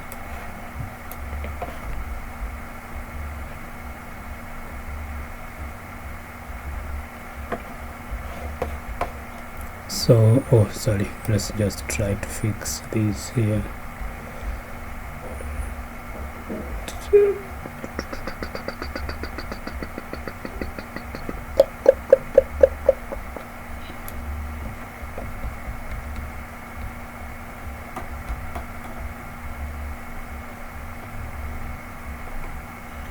That's better. And so now the next thing now is here. No, not there. Let me see here. Here we have this S, just this one. So get rid of that, and now here we can try to have some content. Of course, we're going to have to structure it in containers. So here we are having the items flexing, having a gap of 4, and the items should be at the center with a height of 14. Okay, inside that we have yet another container which the items should do what? They should flex. Items center. Let's have that justified center. We are going to have it with a width of 20 and a height of the same, so they are equal. The BG will take purple, while it should be rounded to XL. Nothing, of course, because we don't have any content yet, but let's proceed. So still inside that container we are going to have yet another container. Wait a minute before we mess up with everything here. Yeah, that looks fine. So inside here we are going to have our SVG, and the SVG should be what? That. Okay, so let's see. Yeah, we have it here. Let's grab that and have it here.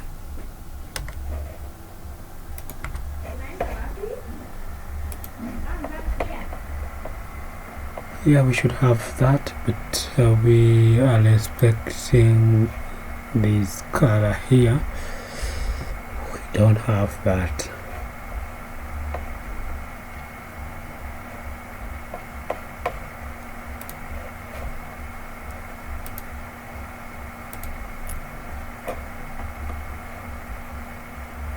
Let's try to grab that color.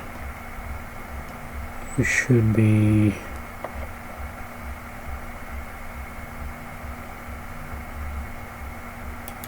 this one. Yeah, as I told you, we needed to have different shades of these colors. Yeah, because now it's trying to get out of hand, and this is not the recommended way of doing things, but yeah,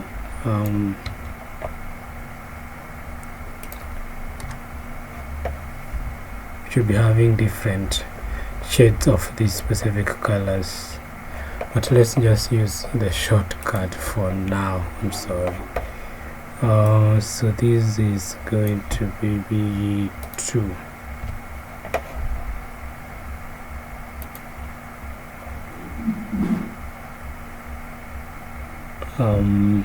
Yeah, and the SVG we're also going to give it a text of, is it silver? Yeah, silver.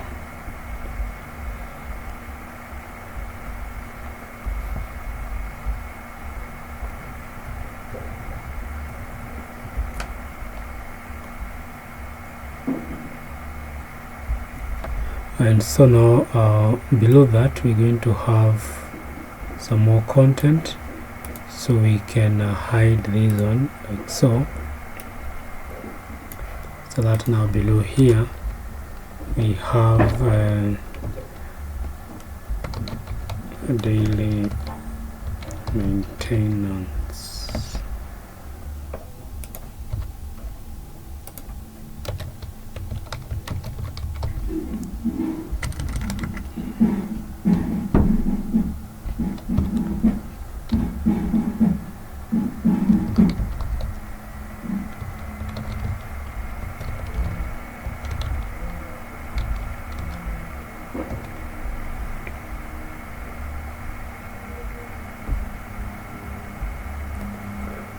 Oh, sorry, this one should be silver.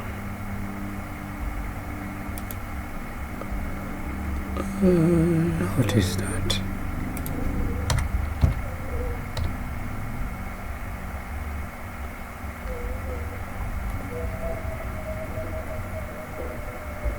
Yeah, that's it for that.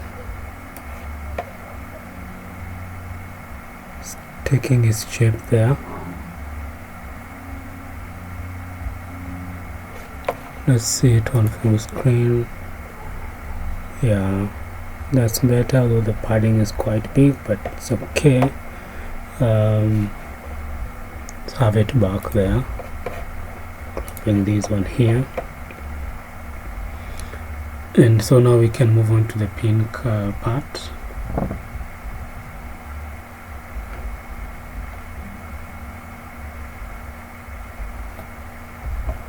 So that should be this one. Let me try it.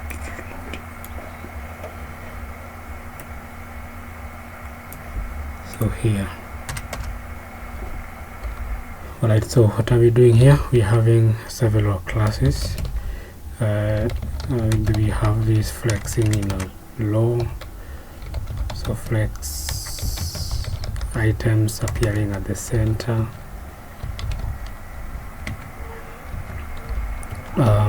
Px of 2, width of full, height of 28,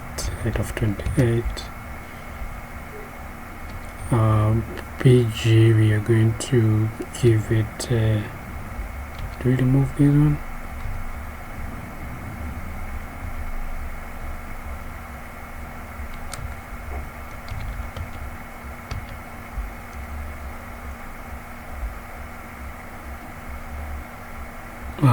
Let me see.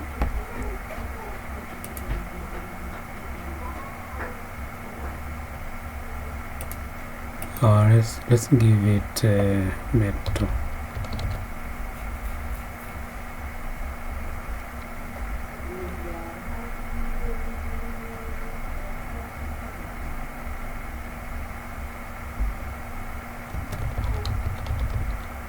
It should be loaded 3XL.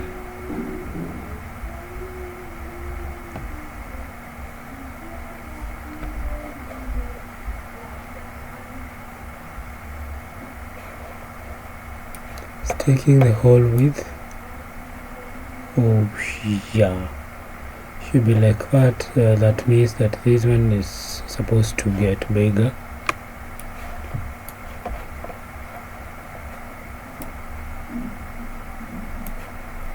Call span 2, we made a mistake here.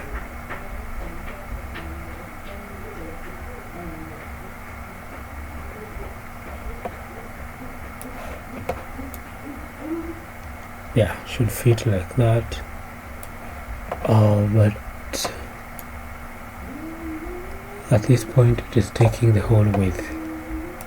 Alright, let's first of all have the content, and we are going to see about that. Yeah, so this one, they should flex a gap of 4 items center and a height of 14.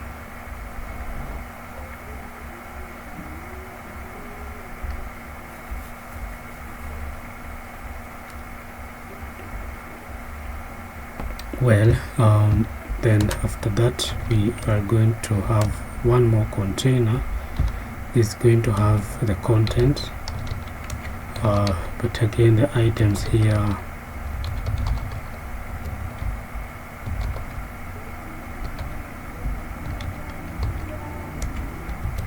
a width of 20, height of 20.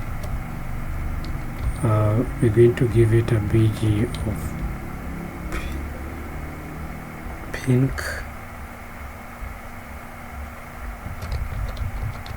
This should be rounded 3XL.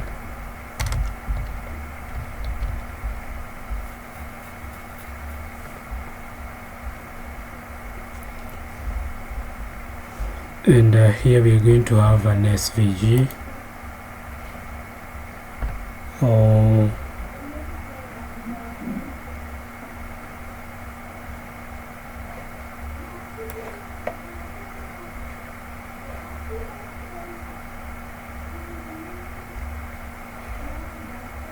Yeah, at this point this one needed to fit this space, but it's now not. It therefore means that this one should not take that color. It should still be pink.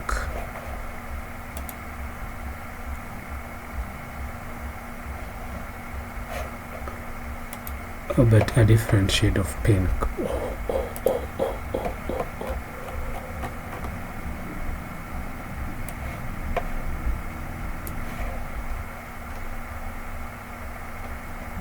Things are getting out of hand here, doing it unprofessionally. Pink is, don't have pink there. Why? How?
Yeah, so we have the pink there working fine, and here we have a different shade, 200, so that's working fine as we can see there.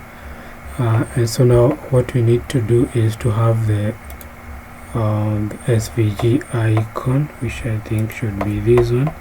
So this one should go inside here.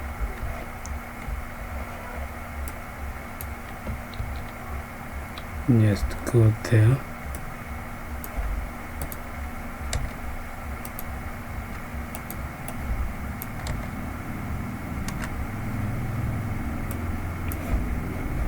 So if I come here now, I should be able to see that.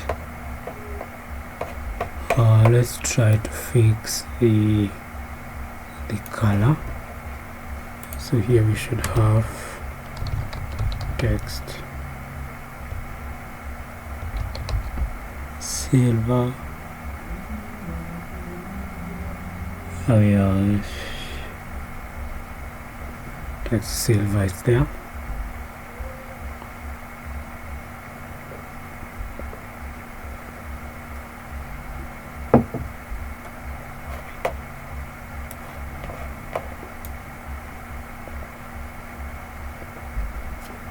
But now we have a problem, because now this is we are not able to see this specific part here. We are only seeing this one, So in our case here we are not seeing that. I think it's because of the color.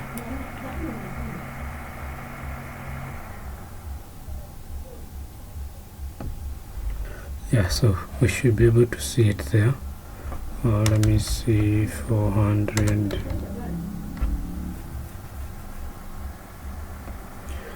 Yeah, so at this breakpoint it should look like that. So we need to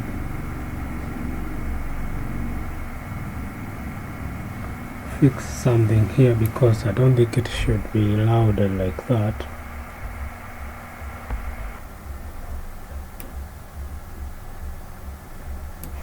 Oh yeah, what we can do is we can make this to be the same, louded 3XL.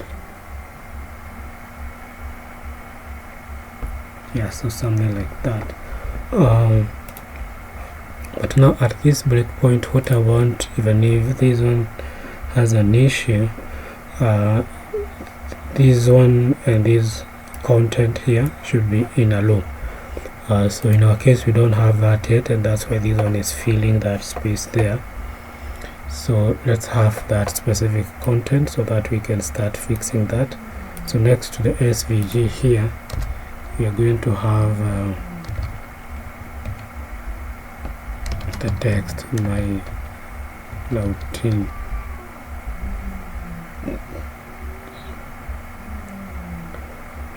Yes, so that should be there. But let me also, before we style it further,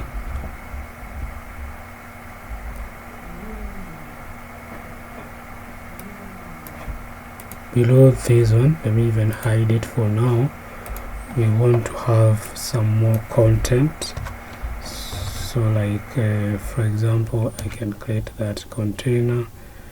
Yeah, and you can see it now, and I can call it saved. So we are going to see it there, and now what we can try do is to have this specific item at the center. So let me just have it with a few classes here. So this one should take a class of X. It should justify between, and the items should be at the center, having a gap of 2, and for the margin top we'll give it 5. Let's first of all ignore that, we do px of 5 instead. Yeah, that's better.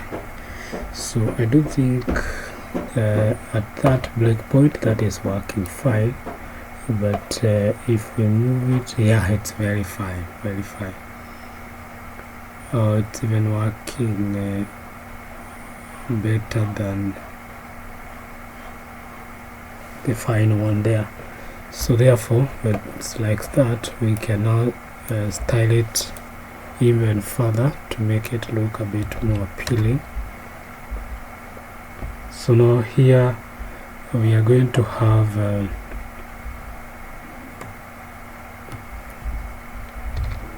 two more child divs.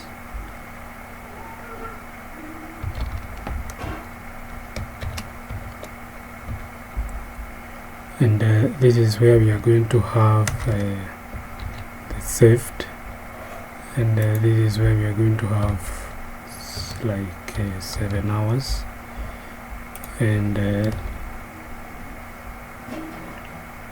these ones, they should flex just like they are in a column. So that's the default, but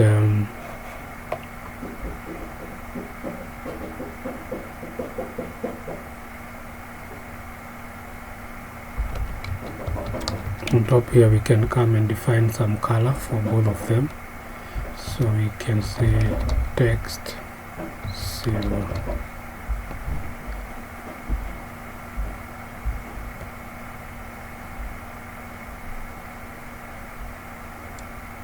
Yeah, so that's fine there. We might come back to it if it is not responsive, and then after that we can now come and style my routine.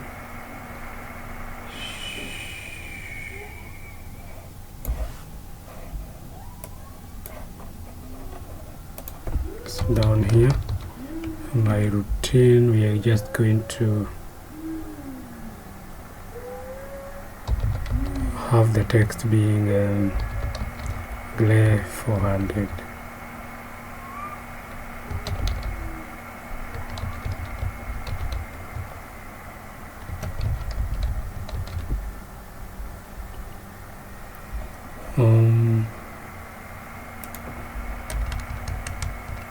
Let's just give this silver.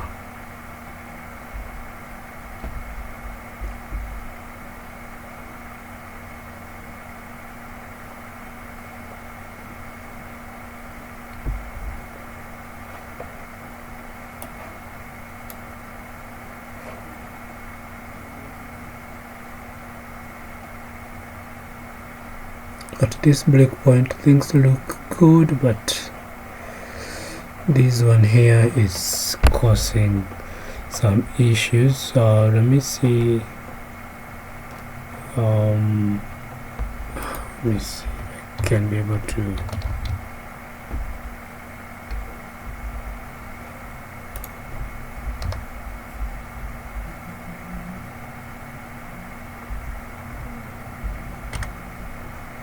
do something about it. And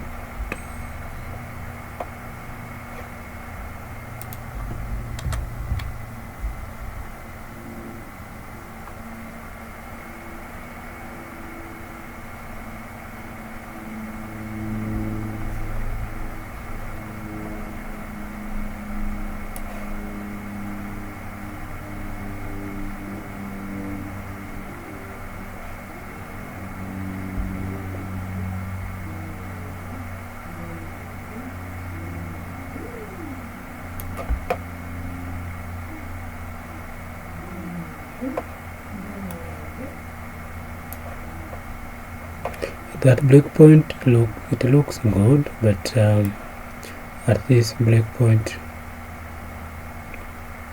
we are having the cards touching each other at that point here. This sharik is small.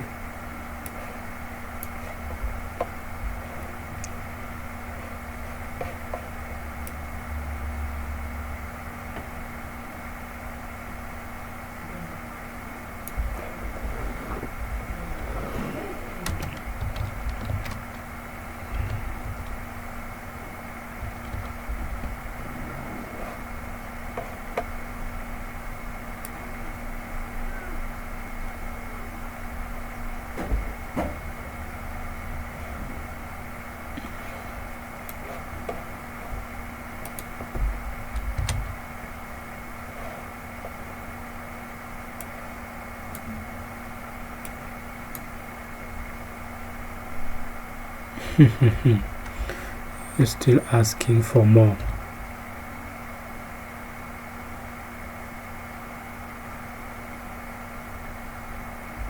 Until it cannot take it anymore.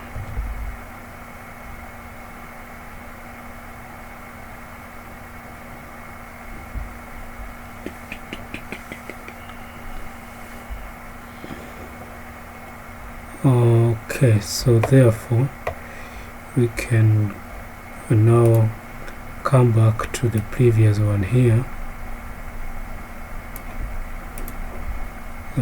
This is the one that is immediately on top of it, and SM margin bottom of 4.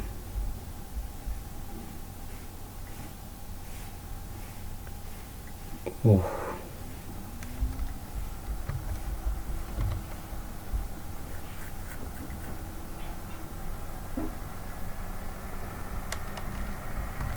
Don't hear anything like that.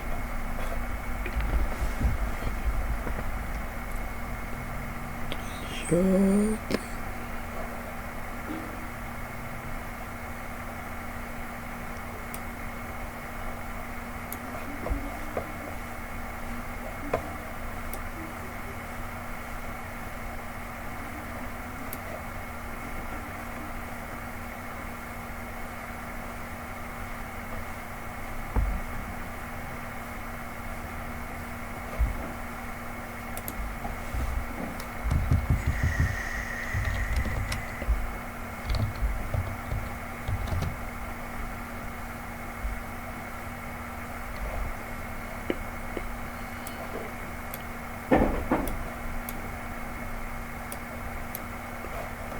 Alright, let me know guys what to think about that, because I'm trying to push this so that it's not touching the topmost part here, but it's not hearing any of my thinking, because at that point, look, it looks good.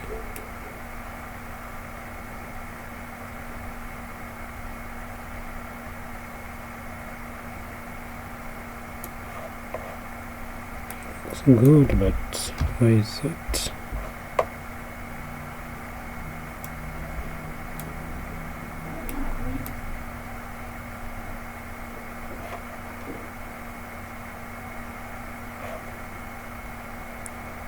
Or maybe let me try to target that specific card itself.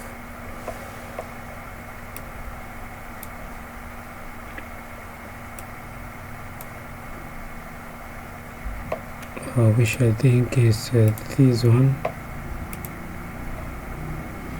and I say at this breakpoint MT of 4.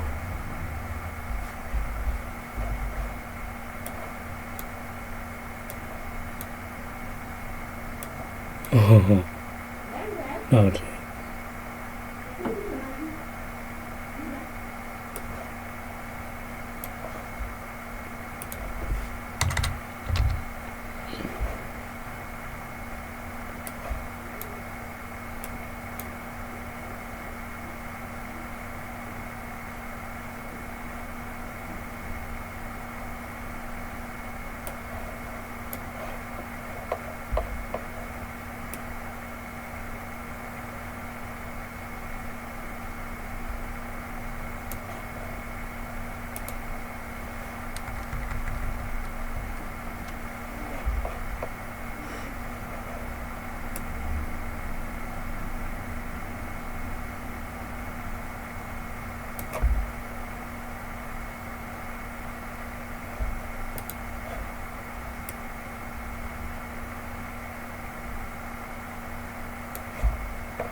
And finally, it looks good. I've just added a margin top for the whole of this container here, And in fact, let me see, that should be, let me do my so that it is top and bottom, and so that it's not affecting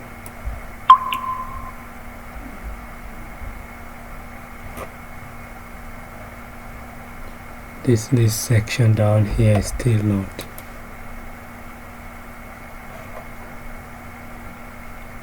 It's too close to the margin, but at least we tried to solve something there. Yeah, although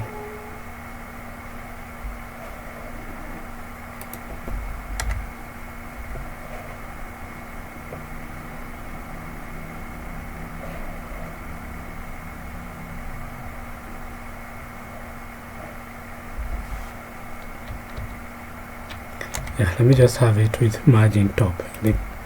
Let's just work with it like that. So now we can proceed on to the next thing.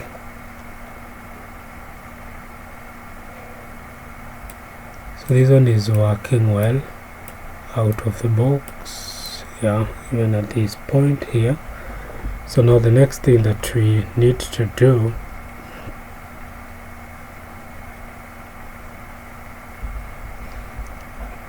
is this one should be pushed at the center. Let's try to have that. So my routine, where are you?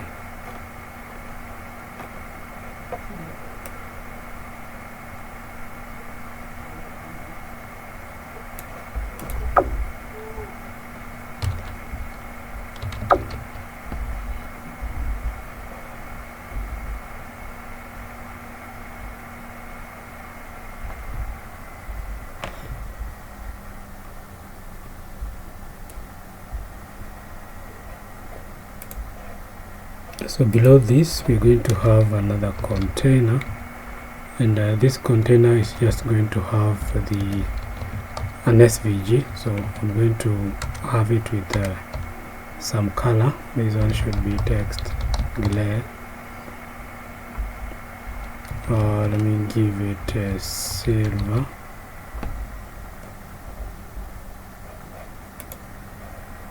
And that one should come somewhere below here. It's basically a nullo, so I'm going to get here a nullo. Should be this one.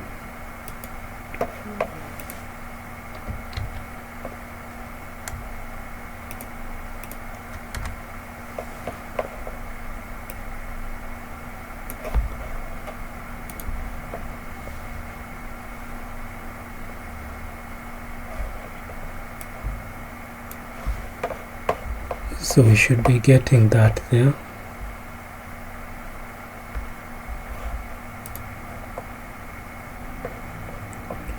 Yeah, so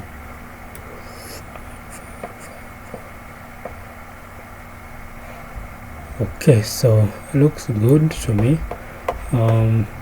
Maybe we can only utilize the space that we have there. We said items center.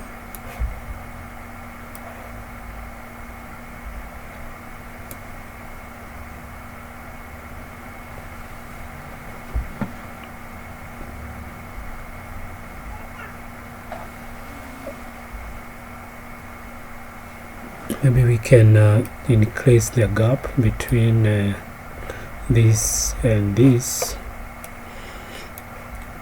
and that one should be here if I'm not wrong. Yeah, let's say a gap of 8 on let's say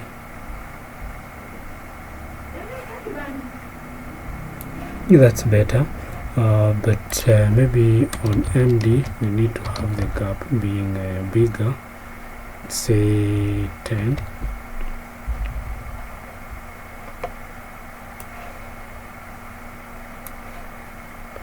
Yeah, so at least that's better. We have tried to utilize that space. So yeah, so now that that is done, we are now left with the light section here. Okay, so this will be a quick one, so we try to save as much time as possible. So just get back here, it should be here. So I'm going to get rid of this,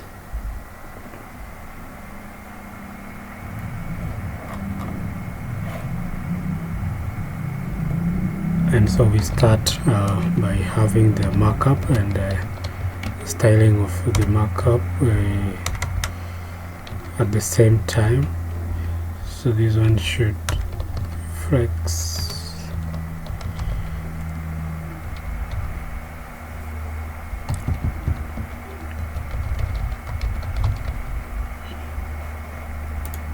So now everything within this container should inherit those classes, but of course we can override them at some point. Like here we want this one to flex,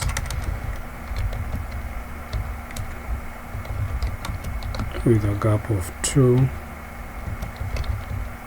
items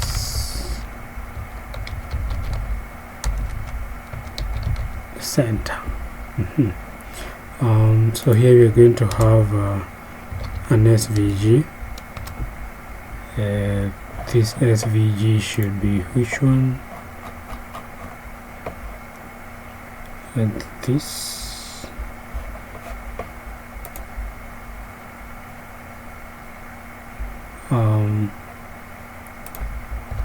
But before we have that, we're also going to have an extra div here. It's because now this one should flex. Sorry, I don't know what I've done there.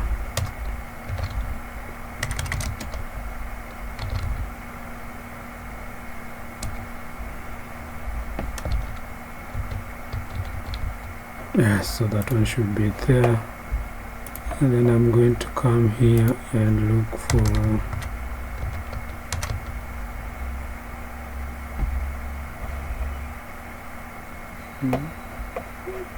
this one should be solid. Let me get a solid one. So this one here, just grab it and have it inside here.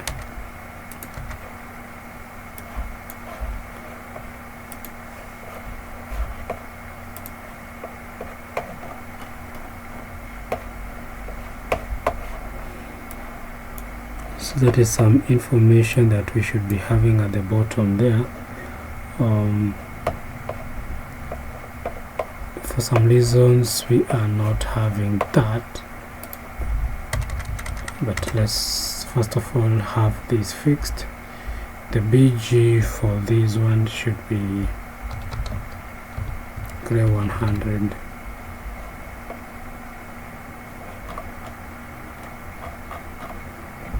Yeah, and now we start seeing that. It also tells us that the SVG was not copied.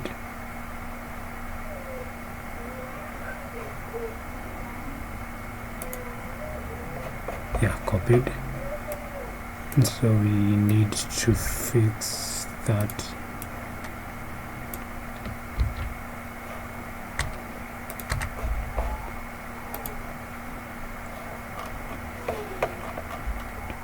Right, so that's fine there.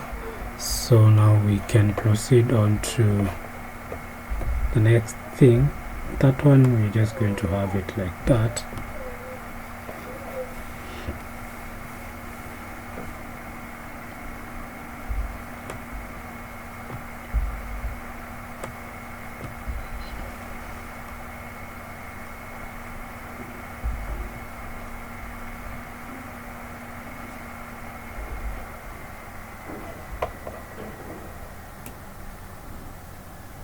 And so now outside of this specific container,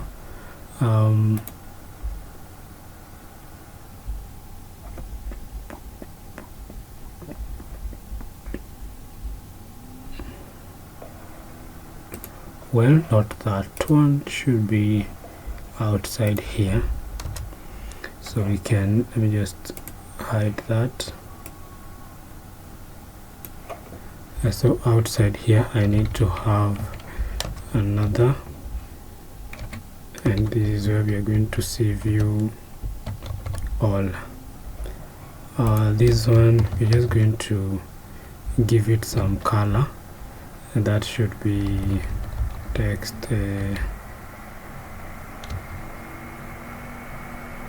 slate.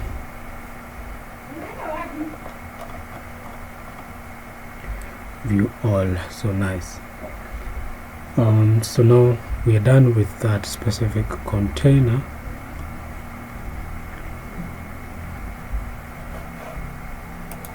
So we are done with that one.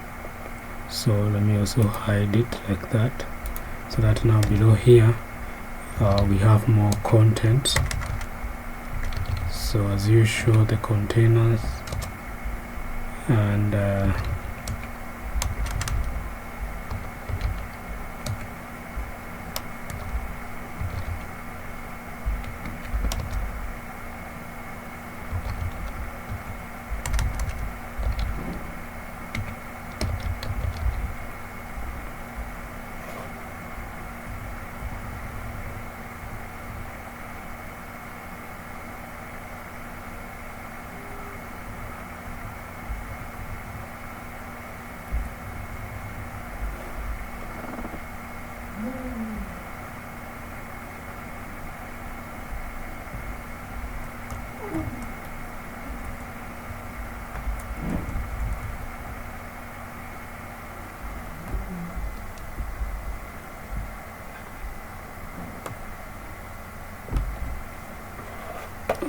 well, this one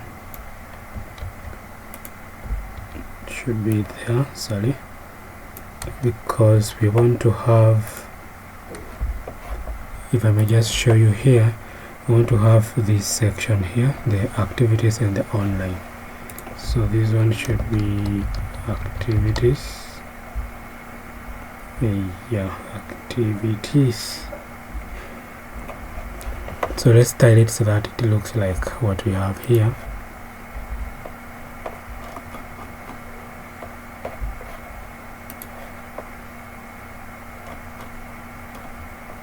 And let's start from on top here.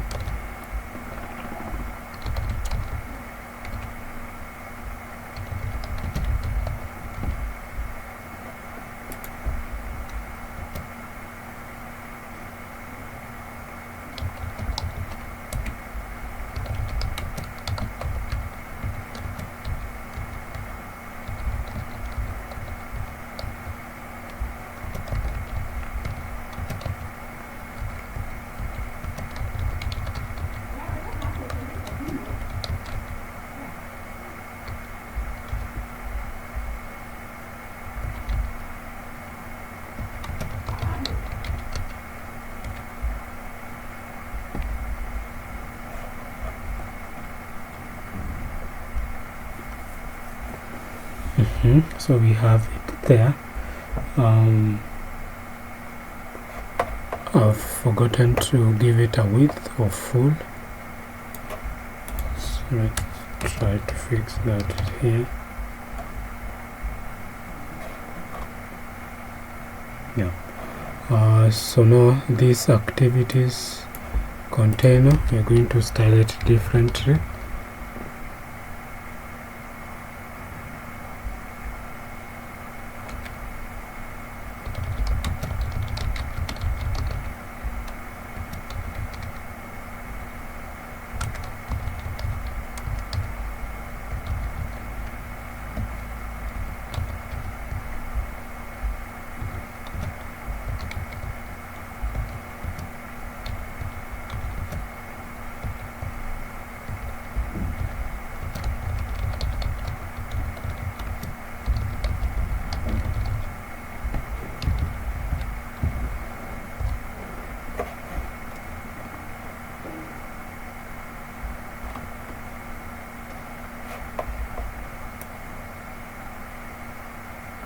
So this one again, we've forgotten the BG.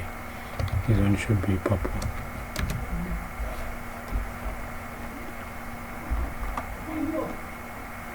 Yeah, it should look like that. For the online, let's give it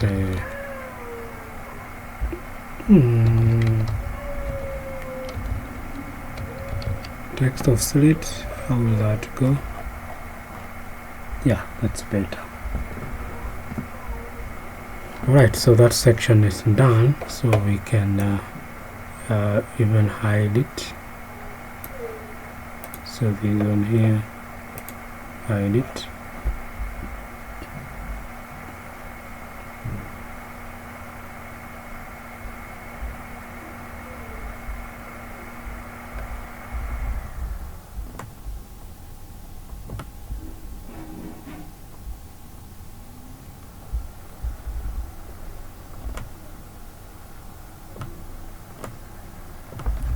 And so now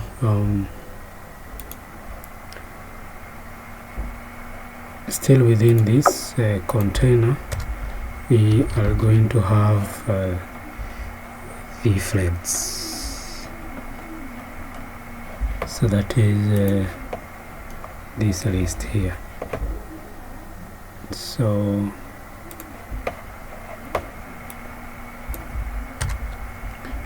again, have that real quick.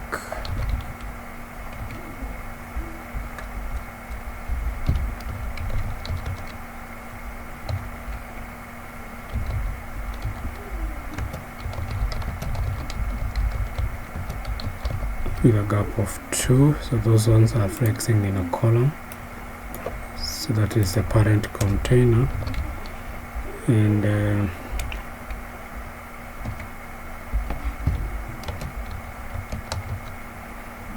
but those in this container should flex.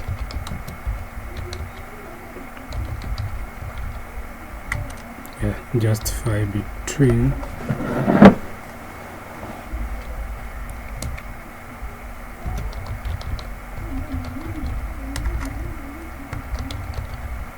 Items appearing at the center over there.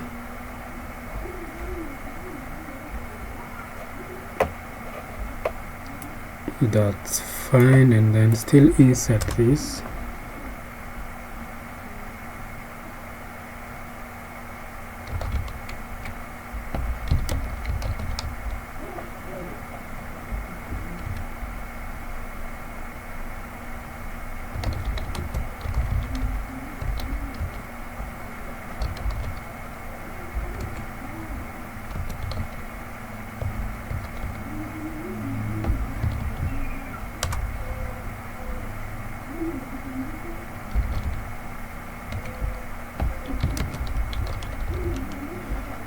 So this is the content that's going to house the content itself.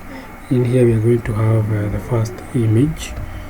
It's like the profile image.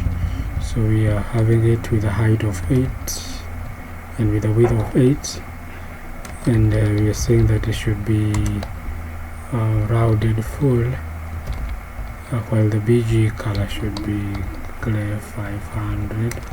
No, I don't think we need the BG. And let me see, because we need some images.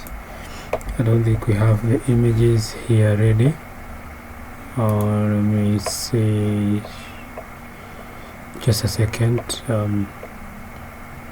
as I try to put myself in order here. Cool dash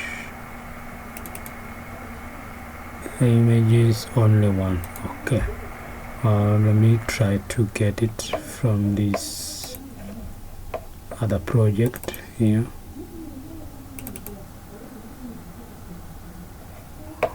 Oh, it's here.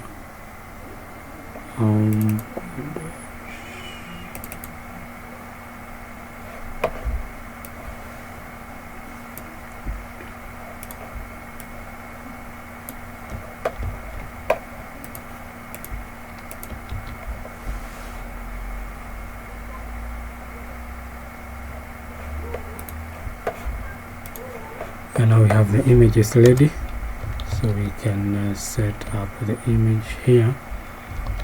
So get it to the images folder, and here go with person 3. And there's person 3. We also need a class for this, so that this guy appears loaded full.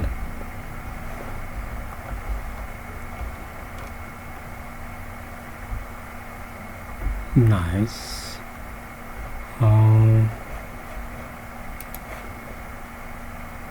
Yeah.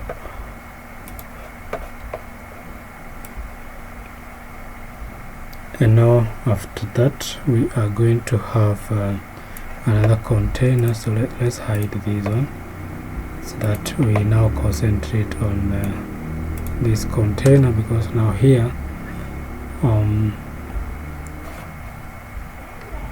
we need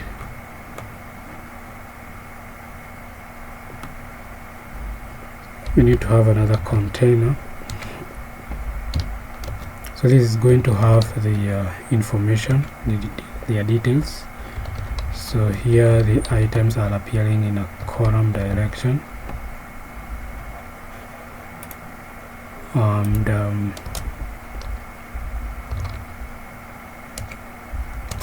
here we are having the name of the person in a paragraph element, like a class. This one should be, the name itself should be semi-bold.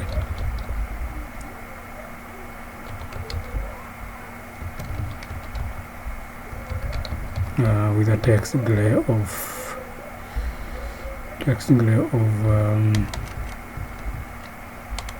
let me just talk about slate instead, and we can have the name.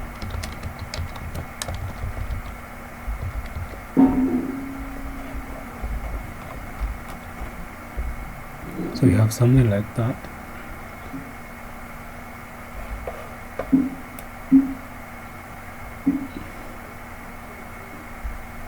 And now below that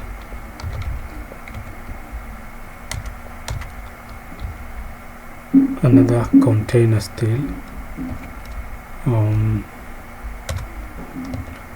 For this one it's going to have some more information, like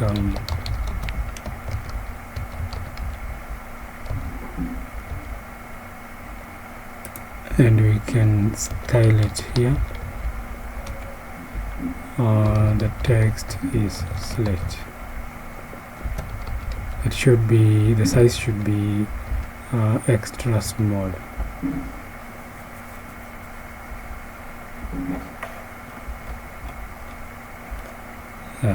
That's there. And finally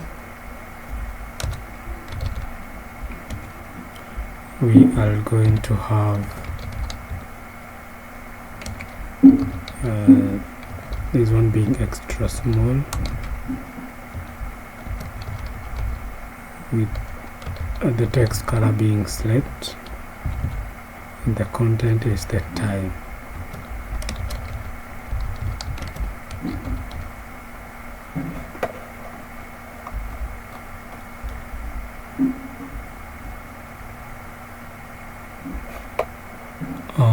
This one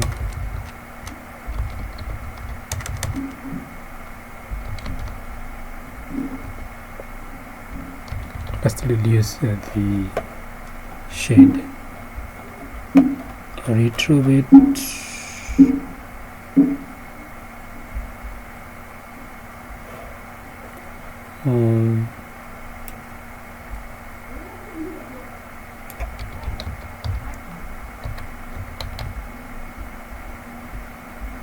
Yeah, that's better. Below here. And now finally we are going to have the SVG.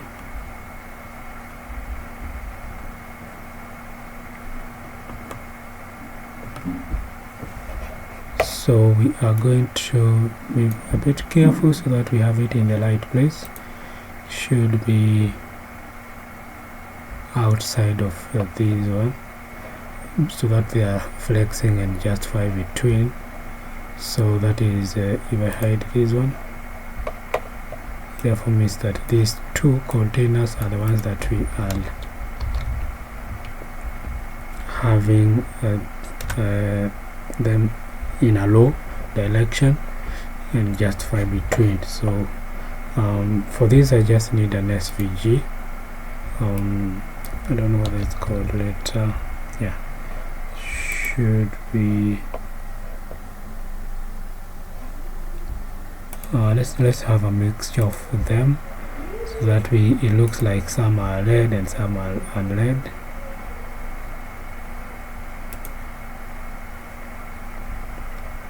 I don't think it is copying that. Yeah, now it's copied.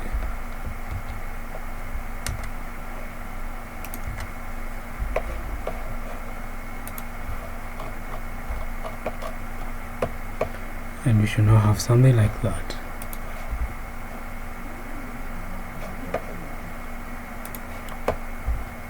And so now all that I can do is to duplicate that. So like the whole of this, I hope so. Sorry.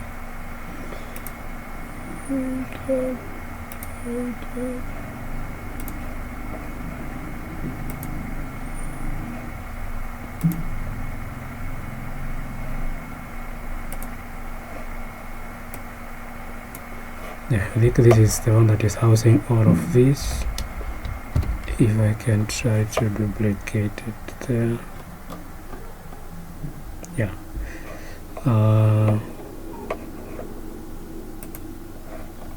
So here all we just need to do is to change the image. So like for example, I can open that one so that I can see the image.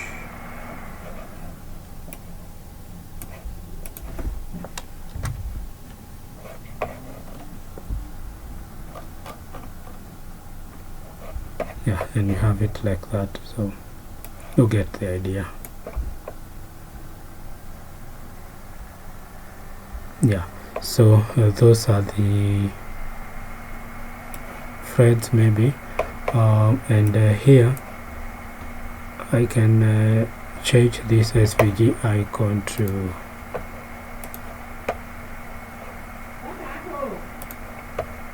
maybe this one,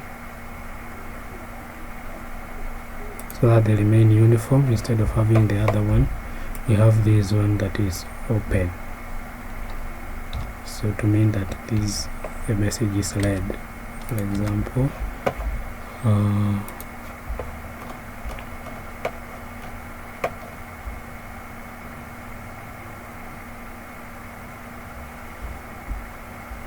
Yeah, something like that, only that I think if we give it a text of slit, how will that work?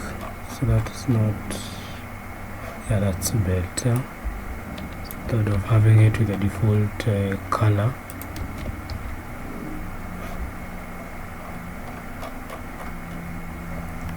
Yeah, that's better. Looking good on a bigger screen. Looking good.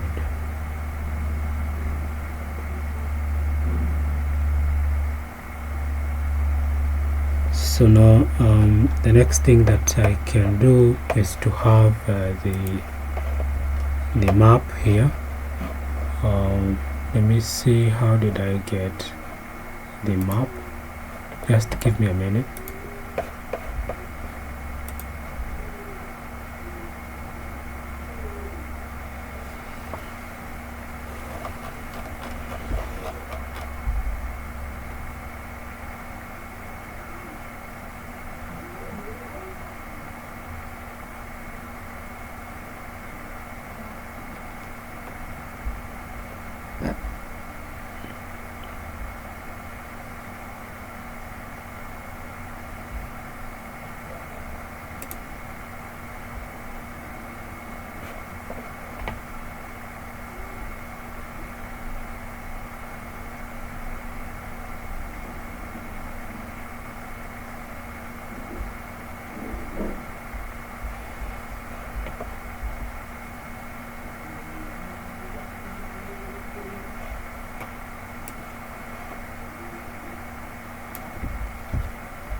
Yeah, all you need to do is to go to the Google Maps. As you can see, www.google.com/maps, and here I need just to pick my location.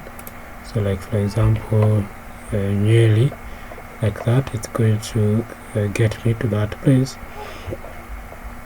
and then that should open this section here, and I just need to go to share here, and I'm going to get the embed here, and I just need to copy the HTML, this one here, and now after that, all I can now do is to check the position, like where I should place that.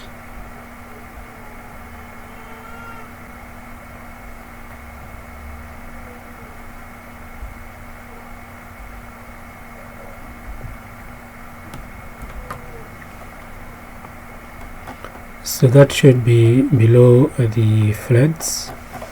So let me see where we have.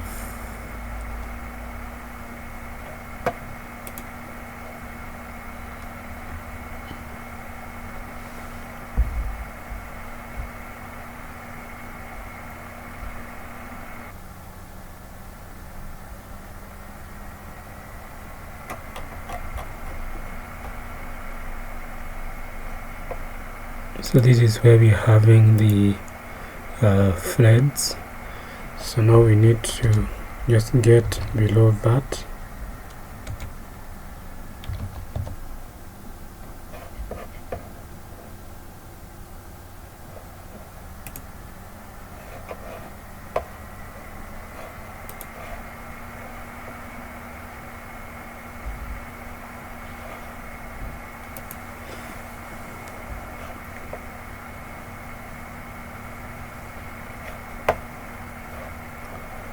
And what we can see is that this one is coming next to this because in the finished project here we have lots of these whatevers, but if there are few, to miss, this map is going to come on top. So what we can do is we can have this one with justify between, so that even if we don't have a lot of the names, the map is still appearing at the bottom.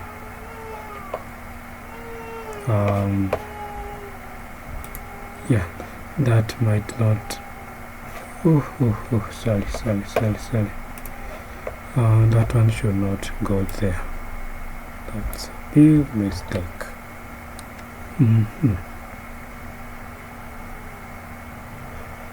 So what we can do,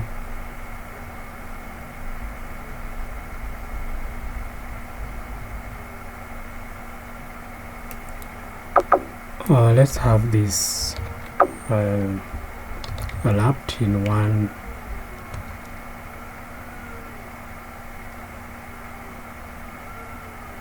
Let's have this one here in this specific div, like that.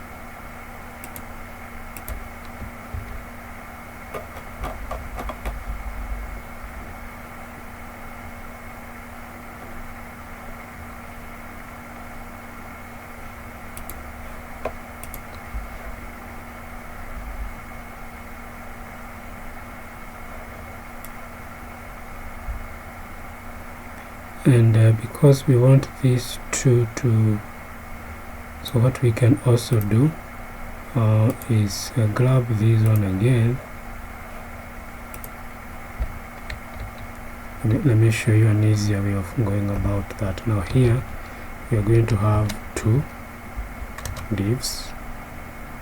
Okay, and now here we're going to have 1 and 2, and here we are going to make these two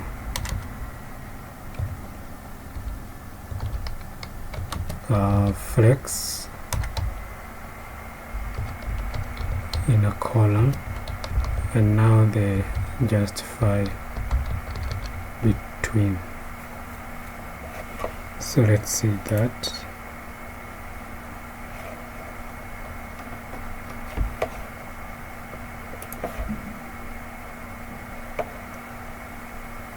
Now this 1 and 2.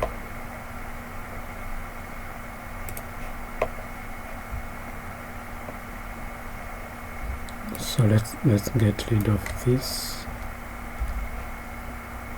So I wanted this and this. Let me see if I give it height of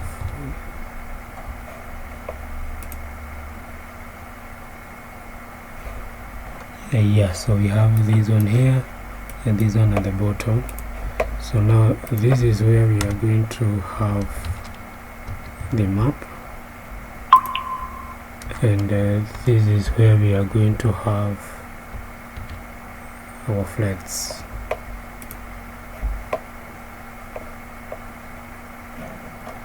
So the map is down here, and so now we can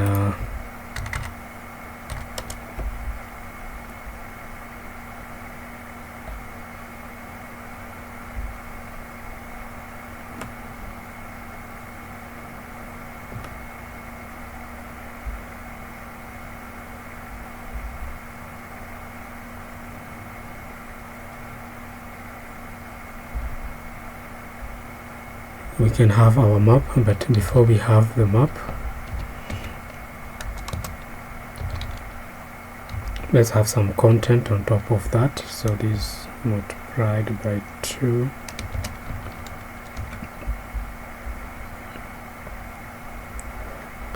So here we are going to have an SVG.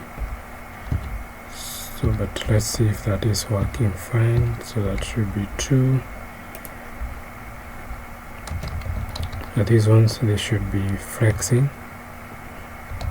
So flex, and we should have them justify between for the spacing.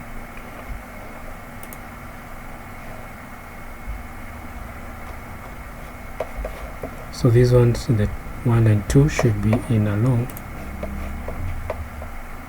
yeah, and justify between makes them look like that. And now here we are going to have these as live map, and here we are going to have an SVG for location. So just come here and look for location.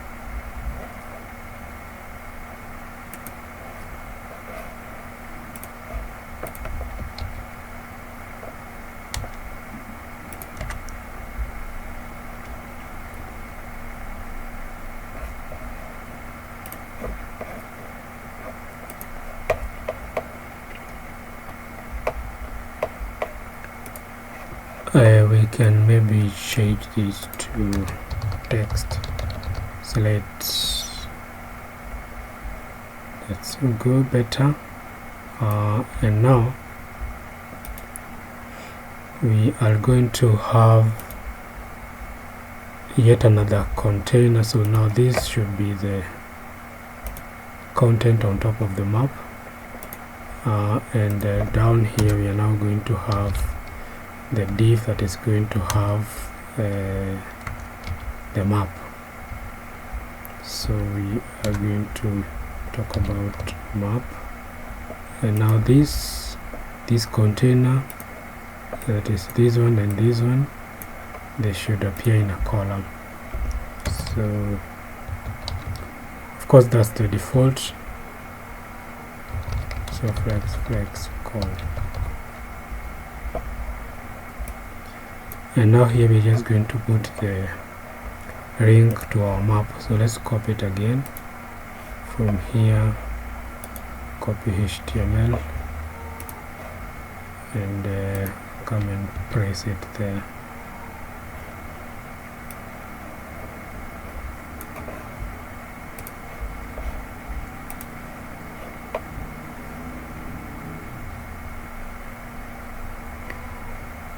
Yeah, there it appears, but it's too big, so we need to just fix that.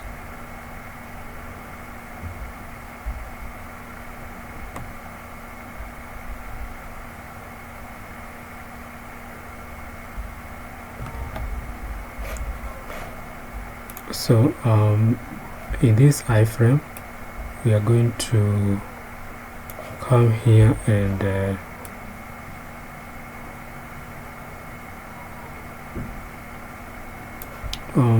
I'm going to get rid of this style,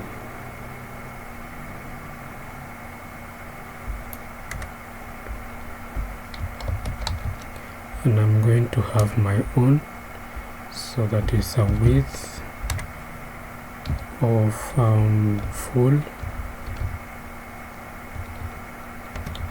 and on MD the width should be out.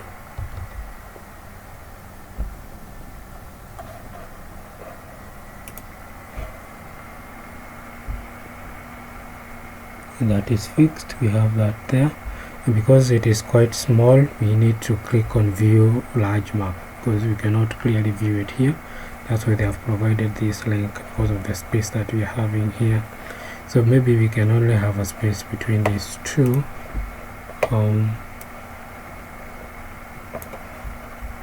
So we can talk about a gap of 2.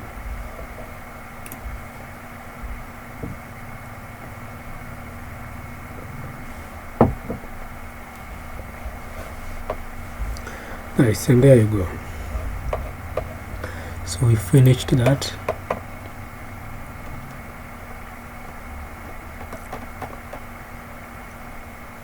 Might not be fully responsive, but at least we have a nice looking dashboard that you can utilize and use it in whatever project you like. Just use your own colors, try to modernize it a little bit, just try to organize it a little bit better.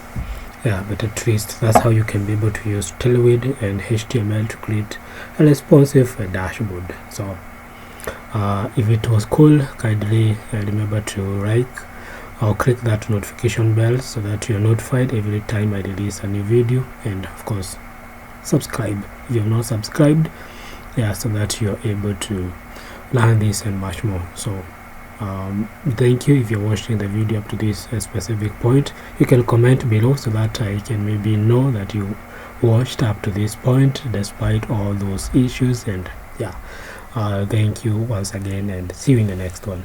Bye.